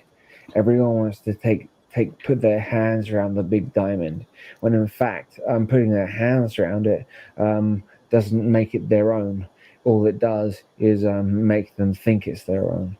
And I am certainly guilty of doing that, because definitely have an ego, definitely a warrior, definitely want to push. I've definitely bully, and pushed very hard and done things that on the linear where we live thing is not right. Now, who is I and who is we? Who is this I person that you're referring to, like liking things? It appears that you're some kind of god or some kind of great lord or something. I would say that a long time ago there were high up beings, and certain ones of them came here and got stuck here and maybe turned into dragons now. Why dragons? Because when you fall down the spiral staircase, you turn into a dragon. You've been studying this in the staircases here. I haven't been studying it, I just know it. Okay, but you've been experiencing this. You've been going up and down spiral staircases. Yes, I'm allowed to go up and down them. You don't have to. I mean, the ones they want. There's the ones that steal energy to go up the staircase, and then eventually they get thrown back down. It's like snakes and ladders. And there's the ones who prefer to stay at the bottom because they prefer to stay in the vileness that is at the bottom of the staircase. And yes, there are the ones that from a long time ago that are fallen, that have fell down the staircase, and they're kind of lost, and they're just wandering around. And when you go up the staircase, it's just not a staircase. There's doors everywhere, and you can go into all these different experiences, and different lifetimes, and different realities on the staircase. Okay, first of all, could you just adjust your hair? Your hair's done over your eyes. Sure, A bit more. Got a lovely curl. A bit more. There, that's nice. Okay, so we got caught in a trap because we looked at the diamond we got obsessed with the diamond or the ruby, and we got caught in a trap. Well, I did, and I got caught in amnesia a while ago. A long time ago, I got caught in amnesia, and to learn about myself, I had to understand. If I'm only by myself, how can I learn about myself? I had to be able to look into the mirror and understand myself. So on a 3D physical level. So then, and I'm not saying I'm the beginning and the end at all, although some might. But for each being, there's a planet and a star, and some of the ones who have, and this isn't about people being better than each other. This is about how much that you prefer to go energetically. You're so nice. You're beautiful. I'm trying to say something. I'm trying to say something. Now listen. So, per se, you've achieved a lot energetically, but you gained a lot because you did a lot of good karmically on different universes. You would be more than a star. Would that make sense? It would be intense. You could be a being, could be a whole system. Does that make sense what I'm saying? No, it doesn't. And then not at all, really. A being become a whole system of creation, a whole solar systems. There are beings that are out there where whole solar systems are them. You ever see the Silver Surfer? We'll have to do a thing where we'll separate, and Sarah will talk and I'll talk, because otherwise because I disagree with a lot of things that Sarah says and respect everything she says, but disagree with things she says. So why don't I get out of here and let you do your interview? Okay, that would be better, and I can speak about this after. Because Chris Thomas refers to all the planets being energy beings, and then they are. There've been other discussed this, but just on this section. Yeah, go. Let's finish. Do you want to finish that point off? Yeah, I'd love it. No, because then I stream it, and if I'm blocked, then I can't stream it. Block you then, right? Just do your interview and then I'll do mine. Please do it. You're gonna clip out this section where he's. No, that's all part of the fun. We're making. It's important that magic. you understand and communicate each other. Yeah, but I can't have that. Like, I can't have that. What, love? I'm sorry. Are you sorry? Yeah. Can you edit that out though? Yeah, of course. Please. Yes.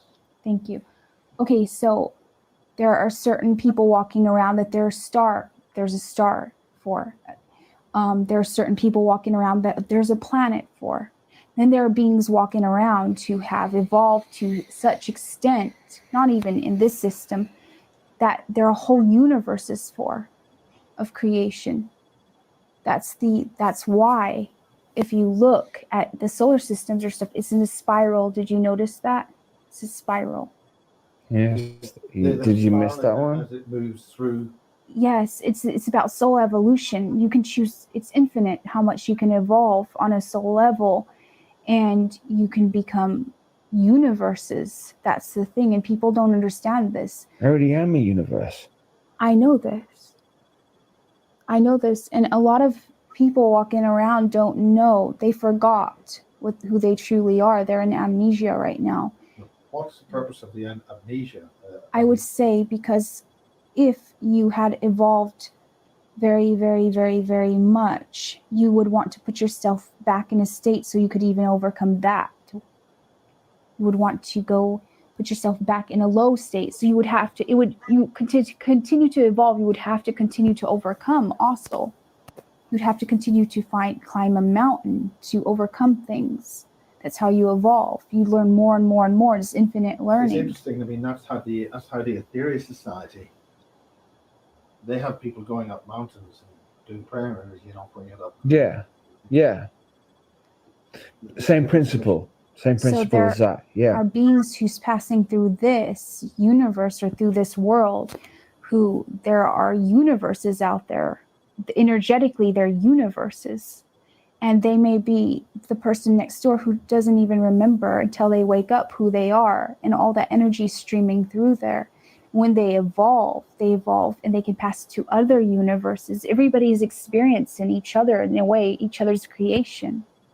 This is quite a beautiful thing, except people have kind of got blocked in here. This is all sort of beings have got blocked in here. This is like an arc with many beings in it. Is that not the whole point? To see here? Which ones, which ones can evolve. In this really, it's a race. It's a race. It's a little bit movie. Yes, it's like a big movie. No, the movie. The name of the movie. Which one? Because I was referring. The name of the movie. The dude who was one of my favorite actors of all time just died of heroin overdose in New York.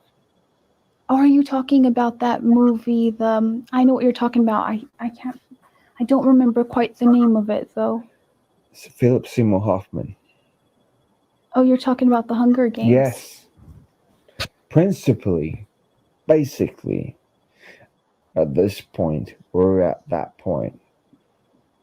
Let's not forget though. And why did that character symbolically get killed? Because he was killed. And there's a lot more. Peaches is a whole new thing. Peaches. But anyhow, there are also what I call the fallen universes, or the fallen ones, and they're also walking around here.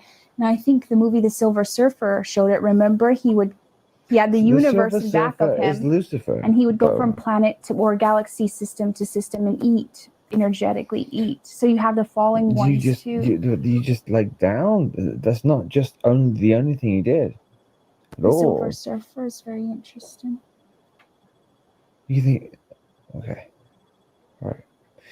And I did say we disagreed on certain things, and I do love her.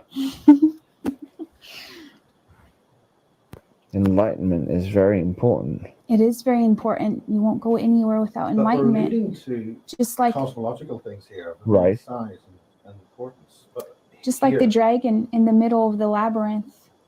Look at the carpet, yeah. Yes, the carpet is. Well, we'll have a look at the carpet. This is golden dragon in the center. You got you got. But yes, you have the dragons in the middle of the labyrinth.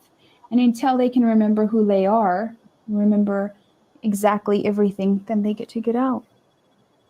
Otherwise, they stay here for a very long time, huh? There's the golden and the green. It doesn't show the red dragon. He just wants to be me. Well, I think I'm gonna go ahead and head off so he can do the interview with you. Then after we can speak about this stuff. That way it'll just pause it a second and go peas. and Okay. then I'll come right back. We'll take a break. Yeah. And we'll start with Max. And Max, where he came from and where he's gone to. Why don't we do that? What's happening? Yeah. Okay. Yeah. I'm ready to go.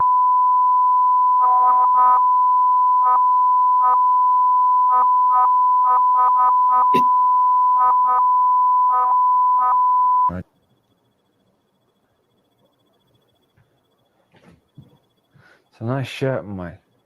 Very good. Shocking. Shocking. Get out.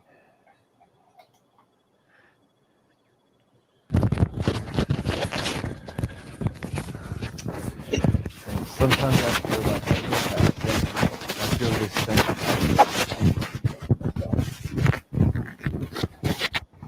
Yeah, you must have. No, not about you. You're right. Not about you. Yeah, I think I'm working now. Okay, this is basis 37, tape 1, take 2.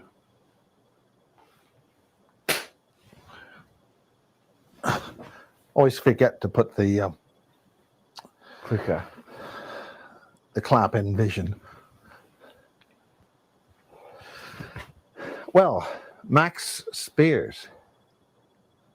I think it's time, huh, Miles? Yeah, we've been trying to find out who the hell's this guy I met at the Super Soldier Summit. Right, I mean, right. what's going on here? Yeah. Another Brit in America? I know. As wacko as James Casbolt? You must be joking. How did he end up there? It's funny because one of the first things before I met James, one of the first things he said to me was, I just want to know how you ended up here. How did you get here? How did you get here? And I said, because my grandfather was an actor, and so my mother got a green card, and so I got a green card. And so the reason that I have lived in America since I was 20 is because I have dual citizenship or green card. A green card. Okay, that gets you into the United States. Yeah. And that's fine. Yeah. I can get into the United States. I can get into an airplane and fly over. You can get that, but you can't live there. Yeah, that's true. Right. Okay, so we're splitting hairs here. We're not really splitting hairs. No. You can't live there because you have to get a visa. Yeah, and all that. But, okay, so do you want to talk about your background? I mean, I've just come from... I would like to talk about it, yeah. Yeah. Initially, we met at the Super Soldier Summit in 2013. Yeah, in Vegas, yes. And... which is a pleasure. You were there, and lots of things happened, which is another story. But that was an incredible experience, actually. Yeah. So before we talk about that, let's talk about Max Spiers. All right.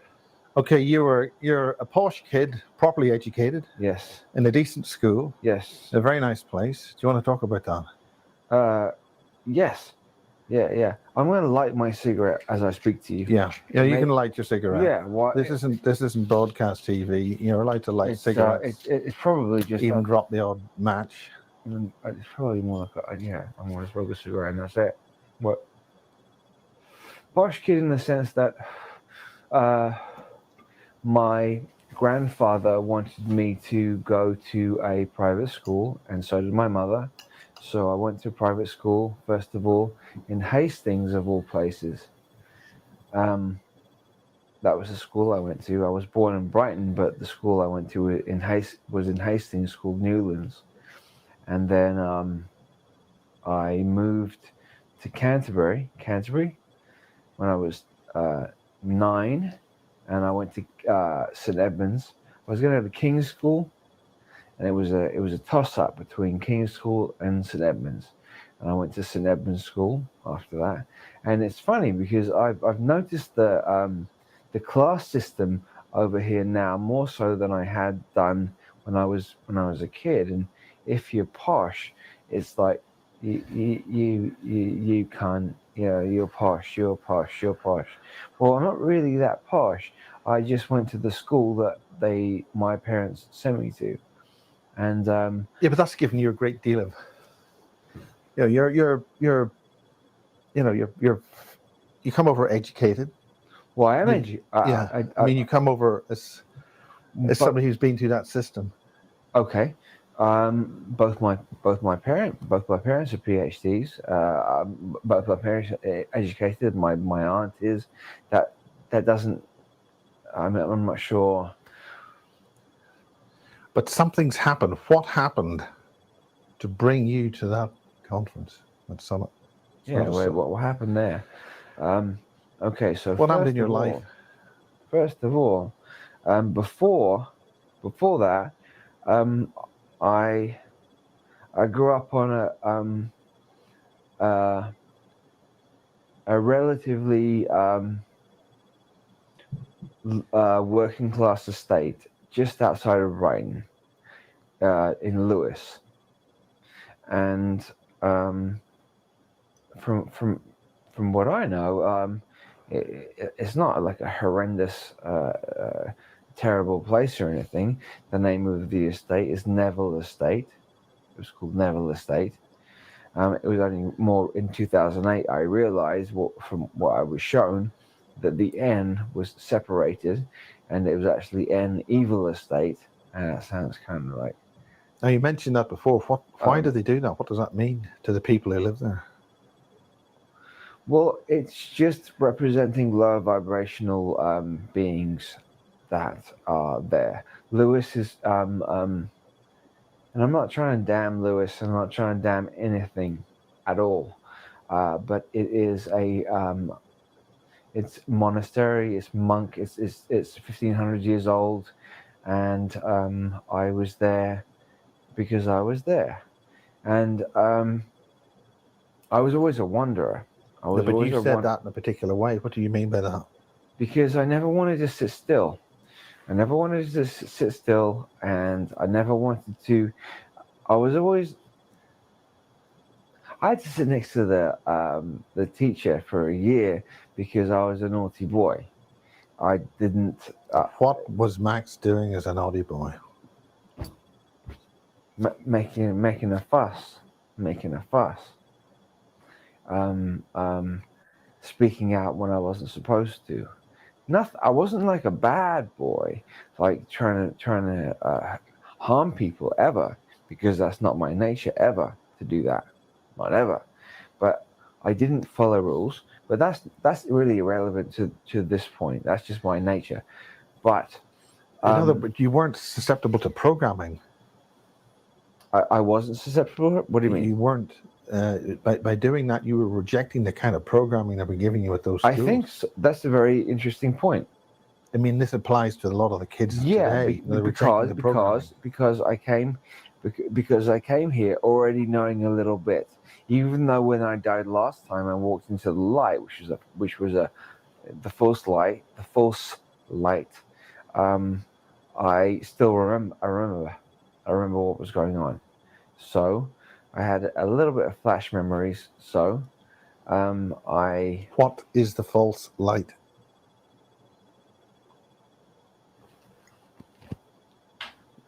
Okay. Well, I don't want to tread on anyone's toes or anything like that. From my memory, at death point, which I remember many times, that when you walk towards the light, it's a false light. You're walking into enlightenment that is not. It's the false Luciferian light. Some have referred to that as the greys bring you there. Right. So it's a trick. And as soon as you walk through that light, you get immediately mind erased. But if you've done it enough times, and if you're from, I know where I'm from, I know where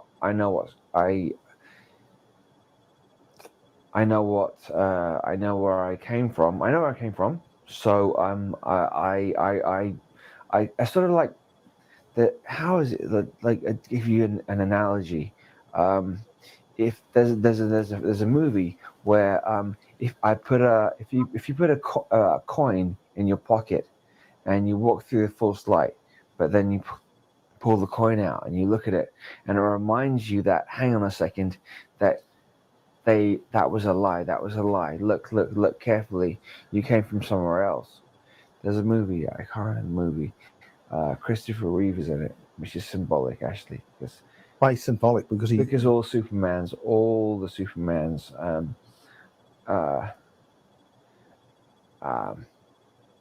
they are exploited.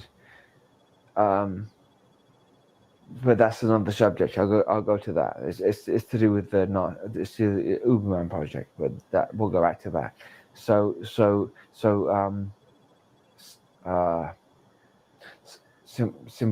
Symbolically, I kept that. So when I came in, I went through the false light and I held that. And I remembered when I came back again. So I came back here.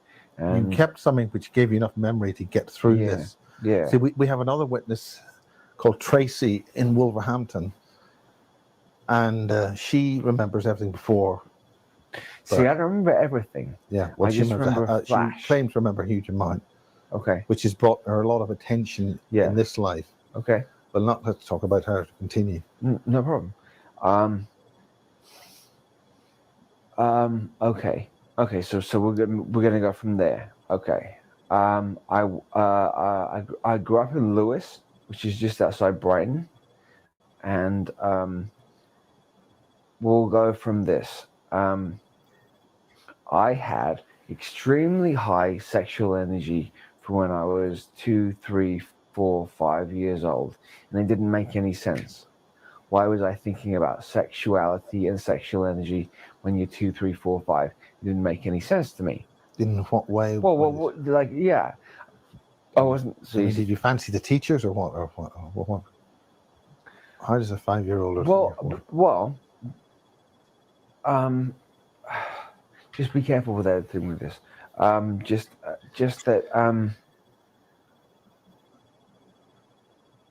the teachers, there were specific teachers at the school who wanted me to expose myself to them. And there were specific girls at school. And I'm not saying that I was a pretty boy at school, but that was what was going on. And were these male teachers or female teachers? They were both. And what I learned was something very, very strange. And I've looked this up on the internet. And I've tried to find other people who have actually got anything or understood anything about this. I used to climb up. I've always been athletic, and I'm a runner. I'm a track and field, basically, and I would climb the rope, or I'm real quick at climbing rope, or real quick at climbing pole, or I'm very good at gymnastics, very fast like that. I just move quickly like that. But when I climb, the higher I go, when I was 5 years old, I would get a weird feeling, and the weird feeling would make a red ring. I would see it, a red ring around my head and around my shoulders and around here, like this. And the higher I would pull on the rope or the pole, the thicker the ring would be there. And then at one point, I would hope, because it was a pleasurable experience, and when I'm talking, I was like 4, okay, 4, and when I get to a certain point, I'd get ticker taped like that of images of females who I knew as young girls that I fancied at school, and then I would drop to the ground and sit still. So I wondered why that was happening to me, and I obviously never told anybody ever. And I only started really telling anybody about that only a few years ago. But I wonder why that was happening. I know now why that's what was going on. What is it? Why? I have extremely high Kundalini energy. Extremely high Kundalini energy, which means. Okay, so so if we're talking about See, I'm not a super spiritualist as in Sarah is, understanding like that, but I do know this: crown, throat, heart, solar plexus, and this area here is the part that manifests in 3D. This is the part that manifests in 3D. So if you have a little boy who has an extraordinary amount of that particular energy as the little boy, untouched, because obviously virginal, untouched, you can take and manipulate and build with that energy. Build what with that energy? You can with that energy, you can anything you want. You can build an empire. You could build the Roman Empire. So is that why they need little boys? Yes. Yes. And what That's why all involved? the German fairy tales are about that. Yeah. With the female, it's acceptance. With the male, it's expression. And if you want to express, that's why they've repressed female energy, because if you want to manifest, you need untouched little boy male energy. So this brings us in some regards to why they took so many children into the Peasemore base. And it would only work with males. And Montauk only worked with males. Ibis, which actually wasn't actually called Ibis, only worked with male. It was Thoth or Toth based. What do you mean Ibis? It wasn't called Ibis. What was it called? Well, because Ibis is the bird, and the bird is based upon Thoth, the king of Atlantis, for 75,000 years. Who is the scientist? He's Hermes. He's Mercury. He's Thoth. He's also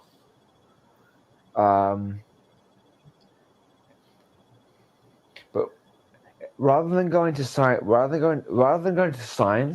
and the building blocks of physics and how that works, he is an archetype of what represents the camera that's filming me, and the couch you're sitting on. He would be second in command in terms, because there is, unfortunately, we're living in an inverted reality, which isn't bad or good, because I don't believe in that. But we are living in what you think is up isn't actually up; it's actually down.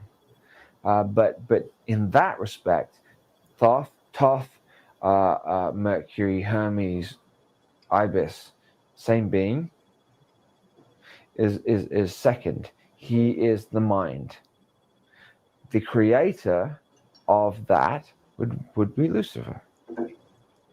A real being. A real being. So what does he look like? Is he like a goat with big hairy, like a goat man? No, because that would be another archetype that we create. I think the Baphomet was created. That particular Baphomet was created pre-Crowley. Eliphas Levi created that particular version of it. It doesn't really matter what it looks like, really. What is the Mona Lisa? The Mona Lisa is the same thing as the Baphomet. What they just got shut down. The Mona Lisa? Yeah. What it is the amalgamation between the male and the female. What they want to do, unfortunately, and someone must know this, is to make the new world not to have a male or a female, to have a androgynous species. How we got from climbing the pole to the androgynous species, I don't know, but I'm telling you the truth. And they're trying to make the male and the female blend together to have the ultimate slave. Is that because they don't rebel, or they don't have? Well, if you have both together, then it's just efficiency. It's just being efficient.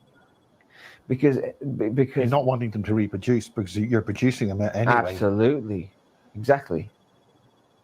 And that's what the cyborg programmable life forms. Well, was it King was one, but yes, principally, but not specifically the PLFs that you're talking about.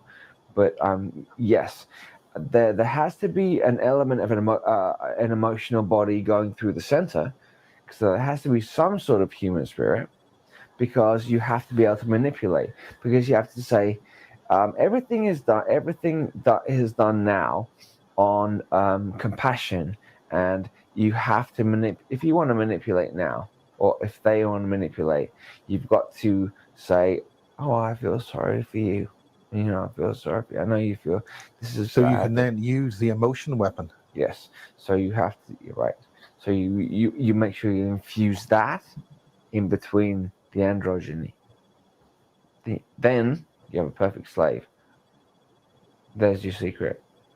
It's written in the Mona Lisa, and I'm sure you know that Leonardo da Vinci is an anagram for a draconian devil. You're saying? Could you explain that? Well, Leonardo da Vinci, yes, is an anagram. Yes, for draconian devil. Draconian devil being reptilian alien. Well, so you have a hierarchy for sure, right? Of course, everything in so a draconian devil is a ranking devil reptilian. So we have to reverse again. So reverse everything. Don't take everything front to back. So devil is what lived. Okay, sounds all right. It's not particularly scary, is it? Draconian. Well, forget Draco, the star system just outside of Orion. Forget that. Is that a distraction? What's the question? Is that a distraction? I'm not sure what the question is. Well, is Draco the planet or the star system? Draco is by referring to the star system in our so-called universe. Is that not distracting from the species or the rank of reptilian as a Draco? I know who they are. Who are they? The Alpha Draconis? Yes. Well, they're the top. They're the big. They're like dinosaurs. They're evolved dinosaurs. They look. Okay. So, we'll go to this. We'll go to this real quick. There was a split on Earth. Then you had Atlantis and you had Lemuria. And Lemuria, you had the reptilian form that we know as, or they know as, or we know as. And in Atlantis, you have the Syrian blonde blues, right? The Syrian what? Blonde blues. Blonde blues. Blue-eyed. Blonde-haired, Lyra. Yeah. So those are the original human beings. The original human beings. That's where I was. You're talking about blue blood or blue Oh, eyes? no, nothing to do with blood. No. Blonde-haired, blue-eyed. Right. What we would call Nordics. Yeah. Is that? Yes. And why did they chase them down? Because initially, they pushed him underground. They pushed the. Do you know Miles? Do you know Miles? You don't know Miles? They okay. So there was 2 continents. Yeah, Sumeria. Well, Sumeria, way pre-Sumeria. I'm talking about just Lemuria or Mu, and Atlantis. Right. Just 2 continents on this planet. No bits and pieces, just 2 continents. This was when the planet was much smaller. But much denser. The gravity field was much bigger. And there was also the time-space field was much bigger. Yeah, and there we had big giants. There was, but then we're veering off to a different topic. Yeah. Okay. There was also a field around the outside that kept the water, kept the temperature at the same temperature at all time. So the whole planet had one weather system, but one all the time. It's kept the same, and it was a bubble that kept the same way, and so that was all good. But that particular Draconis system lost in a war. With not talking about Marduk or Mars, not talking about that, or the 100,000-year war, not talking about that. This is the gem. We're fighting for that. That particular Draconis group lost. They got pushed underground. They got fucked and they got lost and they got pushed underground. Now, when you're saying underground, you're talking about the inner Earth, right? So or are you talking about the intermediate? No. They got so every planet in our solar system has to, because it's, apart from the moon, which is false, spins. And obviously, if you know basic physics, anything that spins, centrifugal force will push out. So you'll have a center and a hole. You have a hollow center with a black sun in it. Right. I mean, yeah. Right. So we have a hollow Earth. Yes. Civilization living on the outer edge of the lower of the crust. Yes. And all the planets in this, apart from the moon, which is a ship, apart from that, all the other ones are same principle. Principle applies, but each planet is astrology is incredibly important, and it's so dismissed, and it's so important. So is that how we have Venusians? I mean, we're told the surface of Venus is a horrible mess. But the thing is, it's interesting. Yes, absolutely. But the thing is, funnily enough, Venus, the symbol for Venus is a pentagram, and but we associate Venus as love. So where are you all standing? Are we saying, oh shit, there's a pentagram? Shit, the devil. Yeah. Hang on a second. Venus is love. Oh, we've been fucking double binded again. Or which? I mean, one this is the whole thing about the so-called Christian religion and Judaic religions and all that. It's meant to be a control device. It's disinforming. It's the original source of information. Very clever. It's very clever trickery. But we can sit and talk about and like decode it. Yeah. And I mean, you're a smart man. Yeah. I mean, you can sit down and work it out and put it down. And yeah, it's trickery. But if you tend to do that, they tend to burn you at the stake and crucify you and things. Yeah, but they won't cash my annual year. Yeah. No, this time. Yeah. We did it before. Yeah, it's just a shame for me that Michael didn't do the same thing, but he's gonna. We'll talk about that later. Yeah. Okay, so we're talking about the we're talking about the planets, the wars between the things, but we're talking about you being at school and Kundalini energy and stuff. Okay. So the Anunnaki, when they first created the initial beings that were the analogical or symbolic Adam and Eve.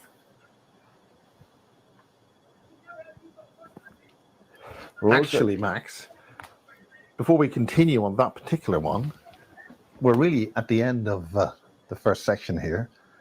So before we're going to start on a whole new topic, we'll have another break. We do all right. And we did all right. And then we'll get from you being 5 and having incredible Kundalini energy to the Anunnaki and all that. Yeah, I didn't even see. I just flowed with you. Yeah. Okay. I did what with you. Okay, we're exploring different branches of we're exploring different branches of each individual subject, and then we'll return and then continue to go through the tree. Oh, you just help me, and we'll be all right. All right. Yeah. Okay. So Cool. we'll have a quick break. Yeah. And we'll be back. Everything all right? You're all right? Everything's fine. Yeah. Good.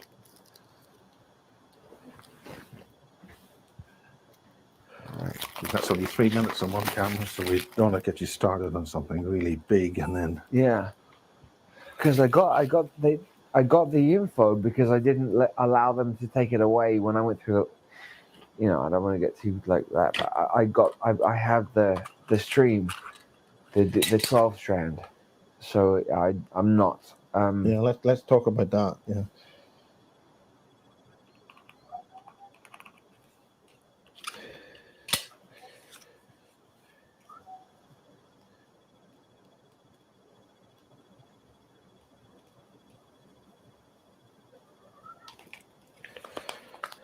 Does it look all right?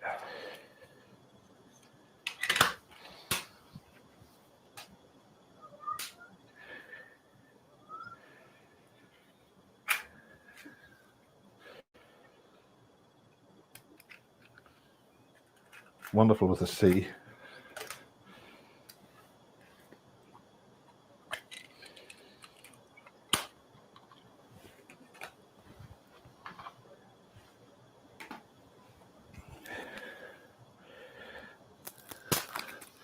The taking off of the wrappers gives us a little breather. You say. Yeah. I'm just thinking. Yeah, I'm breathing. Want to get a drink? Yeah, if you want to get. You want some coffee? Yeah. Oops. Okay, coffee. Oh, Jesus.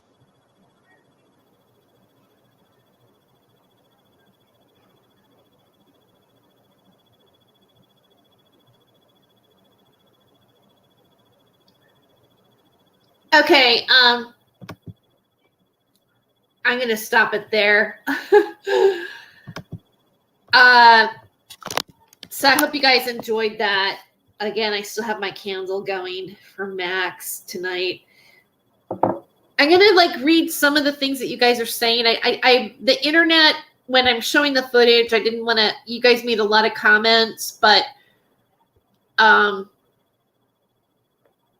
I want to just highlight some of this that you guys have that you made while you're watching the video.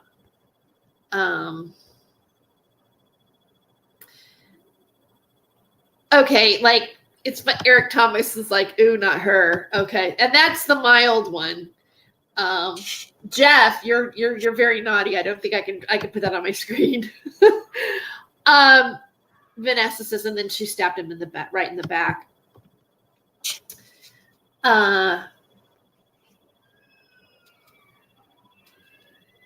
Okay. I'm just kind of scrolling through here. Vanessa, heartbreaking, a few gems, but god awful to hear, especially this SRA intervening. She did intervene a lot. I even, when you watch that footage, it even seems like she's hovering over him, almost like, well, this is the way it is for you. This is the way it is for you. Like, as if she's telling him who he, like somebody later on says, was she his handler? And it makes you kind of wonder if she wasn't at least trying to play that role, even if it was subconscious. There was an element of control that she seemed to have over him. She looks totally different now. All the alterations she's made to her face. She does look totally different. It's interesting to look at her then and then to see her now. See, Raven, was she his handler? Yeah. That's a good question, because I had a similar question while I was watching it myself.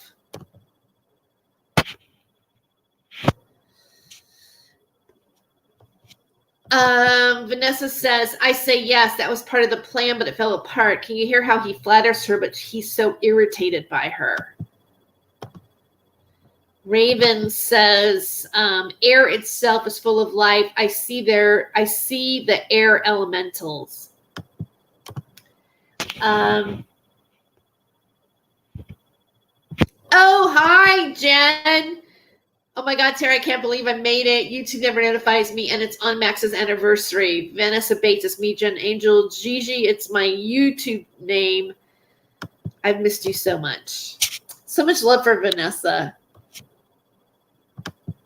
So good to see you here too, Vanessa. Sending you so much love, Vanessa. Don't forget she developed the cure for COVID. Yes. Yes, she did. The cure for, and it even had, you know, the virus in it.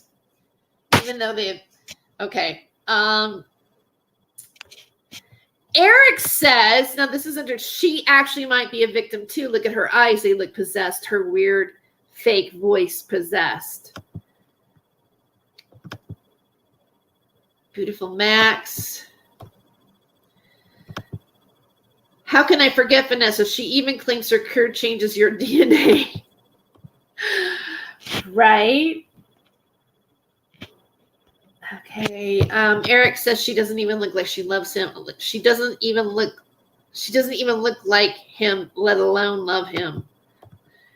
Okay. Let's see. I'm kind of my hands in the way here. Tony Rodriguez and said similar. You know what? I need to look at I'm friends with Tony Rodriguez on Facebook. I should look at more of his stuff because he feels real to me.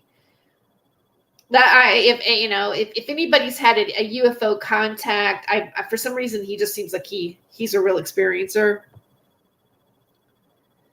Let's see. And it was 20 years back with him.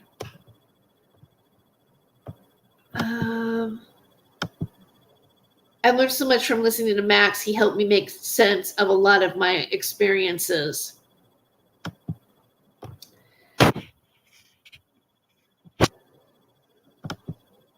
I've seen the false light. This is Eric Thomas. I've seen the false light down a tunnel of diamond prism. It was a green sphere in the middle covered in eyes. I knew everything I ever did, and I had serious brain damage after memory erased.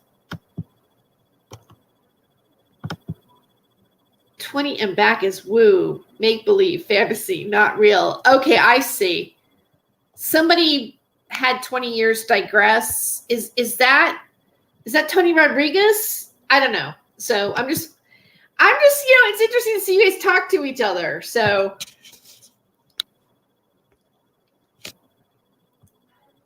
they want data. Let's see. So very much what we are seeing before our eyes now. Yeah, that's what I like about looking at that interview is because it, and then look at it from today, because that was 2014. That was 8 years ago. But look what's happening now.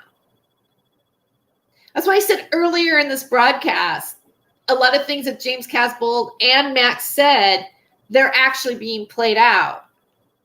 I mean, call them what you will, not believe, however, but some of the stuff that they're saying is actually happening.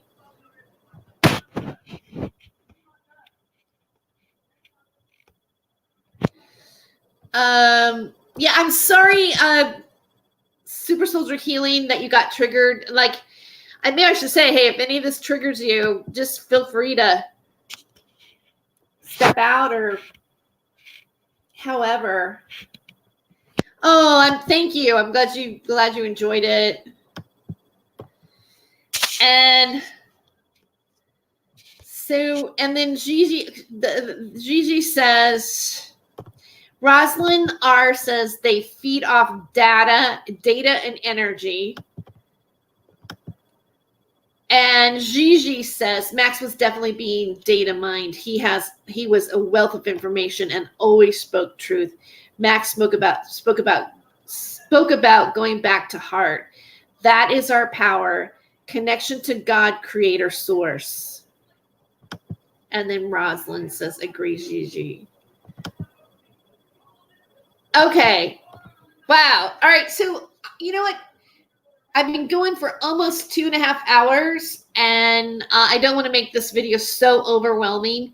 but in memory of Max. I was going to show other stuff, but I think this is a high note to go on. I think the conversation might get, I don't know, some of the things I was going to show is even, it's, I don't want to see it. Right now, I just want to end here. I hope that's okay. And just hopefully one day we will find out the truth. I don't think we should stop seeking it. I think there's something there with his death. There's a lot of inconsistencies in this media.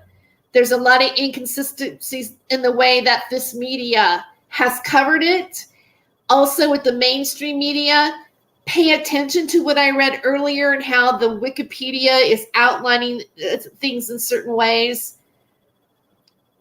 I think those of us that do have platforms and do have shows and did have contact with him and were a part of this community, I think a lot of you should really rethink about how you vacillate from one side to the other. You can't. I'm going to say it one more time. I was really shocked by Sandra DeRoy's going back and being part of the Basis Project when she presented her story about Max, saying that Miles had prior knowledge, told her not to go to Poland. She felt threatened. She said some pretty disparaging things about Miles Johnston, but then everything's okay when they want to go, everything, they break bread.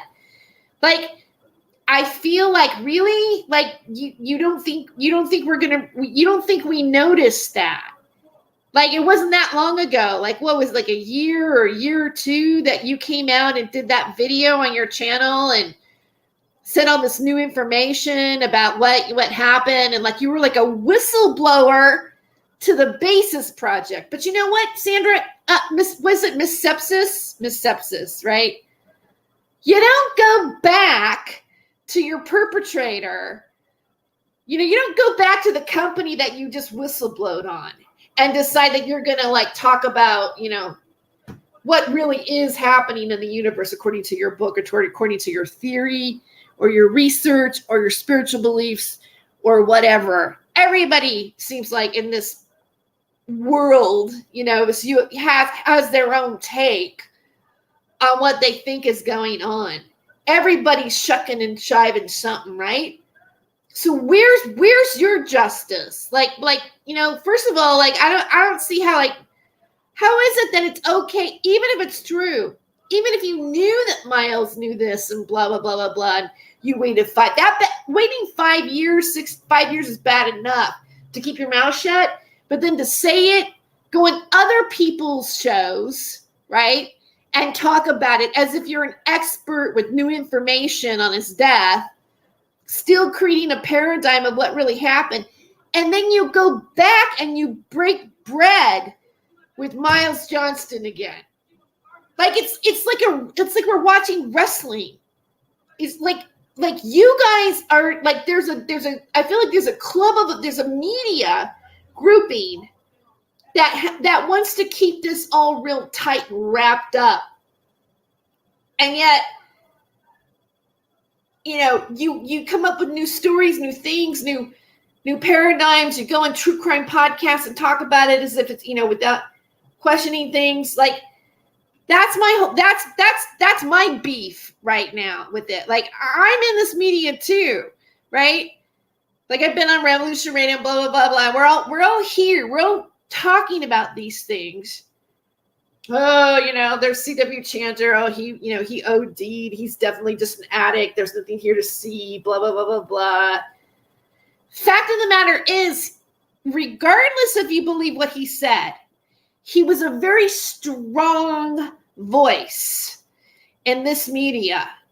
And he said, and he was probably the biggest star in the whole entire group, if you want to look at it that way. Max makes views happen. Max sold tickets. Max was a topic. Max was a big deal in this particular world, and his death was mysterious, and there are players in it, and we have loose ends. I just don't think that, we can, like we can just shove it under the rug and just go, well, I'm done with that now. I mean, because you know what I was going to do? I was going to show that last video, which to me is outrageous that he could be in that state and they wouldn't take him to the hospital. Like how, and then like that was earlier on. Like he's supposed to have done all these other shows after that last video in Poland where he couldn't breathe and they didn't show him on camera and there was a weird cackling fire in the background and everything. And he wasn't taken then for medical care? Those are my questions. Even as media people, even what we just watched right now, like, yeah, he was okay doing that show inebriated. He wanted to, he was triggered. He drank alcohol. He still gave material to the people that had the camera on him. But overall, you're still filming somebody in a compromised state. Like, where is the ethical aspect of us that are the creators or the media people? Do we just exploit people?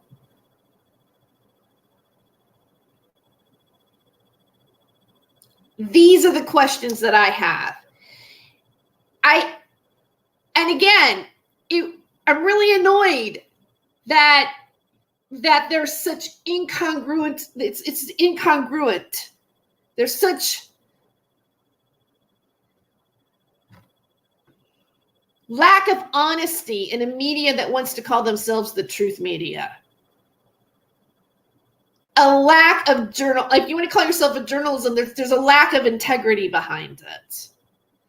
It's and again, I'm not here like you go, well, he's a big phony and I don't believe anything he says and blah blah blah blah blah. Okay, that to me, is speculative in many ways in this world because you're talking about in many ways spiritual beliefs, occultism or Christianity or religion or whatever. There's a spiritual aspect of it that an atheist could say, I don't believe in any of this.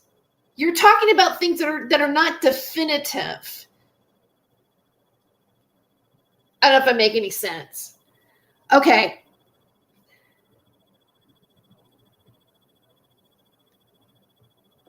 He let his guard down. Well, I'll tell you what, when you're being targeted, like, and I've said this before, when you're being targeted, I say this with personal experience too. The people who target you have studied you, most likely, and they know your weakness, and they know how to push that button for your weakness. And if your weakness is drugs, they want to entice that. It's drugs, it's sex, it's something. It's your weakness. And let's say you have anxiety. Okay, like maybe he was like, oh God, if I could just go a little Xanax or whatever. There you've opened the door. You've opened the door to be given something that may not be in a good form. And it may not be pure. It may be from Mexico coming across the border. It could be laced by the people who don't like you. But the fact that you took it as a targeted person takes the karmic responsibility off of the person who is doing it to you in many ways. Because you said yes. You opened the door. That I've been told that. I've learned that. And I think that's the way it works. So, when you have like a death by suicide or whatever, obviously he was neglected. I think Max was neglected in Poland. I also think it's really suspicious that his computer was wiped and his cell phone was wiped. And I also have a problem with Sarah saying that it was ruined because it fell in the bathtub, which probably didn't happen if she wasn't in a relationship, as Sandra DeRoy says, at the time of his death. And that, by the way, has also been verified by Vanessa. She was not in a relationship with him at the time of his death. And I've played that. If you want to see that, that's somewhere on my channel. You can hear that coming from Vanessa. So who's telling the truth here? And when you look at the mainstream media and what they did, right? Like everybody's connection, getting him. Of course, his grandpa would get him in the BBC would be interested, right? There's that link, okay. But when you look at those publications, and they're hard to find now, but Sarah made up a lot of stuff saying, oh, he was being targeted by Satanists and blah blah blah blah blah, and that was printed. His fiance says this, and they were going to get married, and they were going to have a baby, and blah blah blah blah blah. Shame on us. Shame on us. We have done our own wrong. That's what I have to say about that. You know, like, oh, I guess that gets people up to levels where they can charge a bunch of money for psychic readings and call ourselves intuitive path healers and whatever. And I'm going to get off my high horse now. All right, so God bless you guys. Vanessa, there she is. Not only this community, but his death was in every single British newspaper. Every one. Why? Exactly. See, Gigi says, exactly, Vanessa. Why? Why? Why? Because sometimes I think the media does that. Not only doesn't want to sell papers or they want to get clicks or whatever, right? You want an interesting story, but they do that to mix it up so nobody knows what the truth is. It gets messed up on purpose is what I think. But his memory lives on. And you know, why? Exactly. Why? Well, what is the... Because maybe they don't want us to really know what the truth is what I think it is.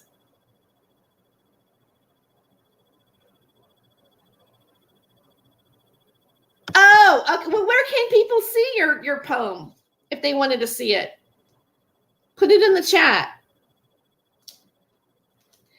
All right, I want to end. You know, I've been into this Carly Simon song. No, it's not You're So Vain.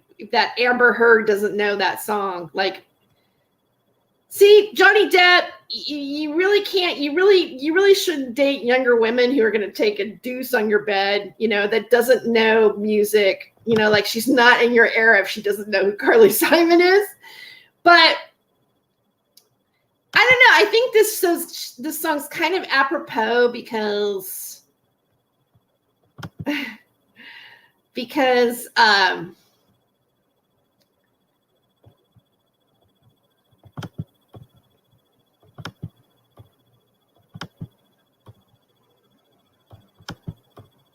see.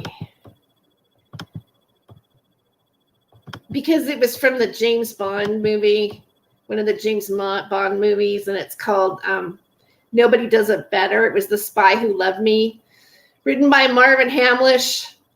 So, and I want to go, I think I want to go here. No, I actually want to go here. Okay, because I want to end up with the candle before I go. God, I look old down here. Okay, wait a second. Like, sorry. No. Okay. All right, let me get this started. Let's see if I can get this.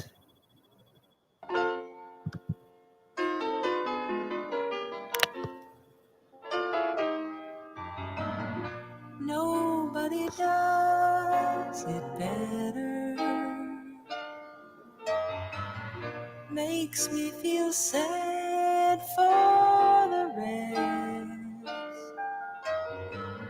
Nobody does it half as good as you. Baby, you're the best. I wasn't looking, but somehow you found me. I tried to hide from your love, but like heaven above me, the spy who loved me is keeping all my secrets safe tonight. And nobody does it better. Though sometimes I wish someone could. Nobody does it quite the way you do. Why'd you have to be so good? The way that you hold me, whenever you hold me, there's some kind of magic inside you that keeps me from running, but just keep it coming. How'd you learn to do the things you do? And nobody does it better. Makes me feel sad for the rest. Nobody does it half as good as you. Baby, baby, darling, you're the best. Baby, you're the best. Baby, you're the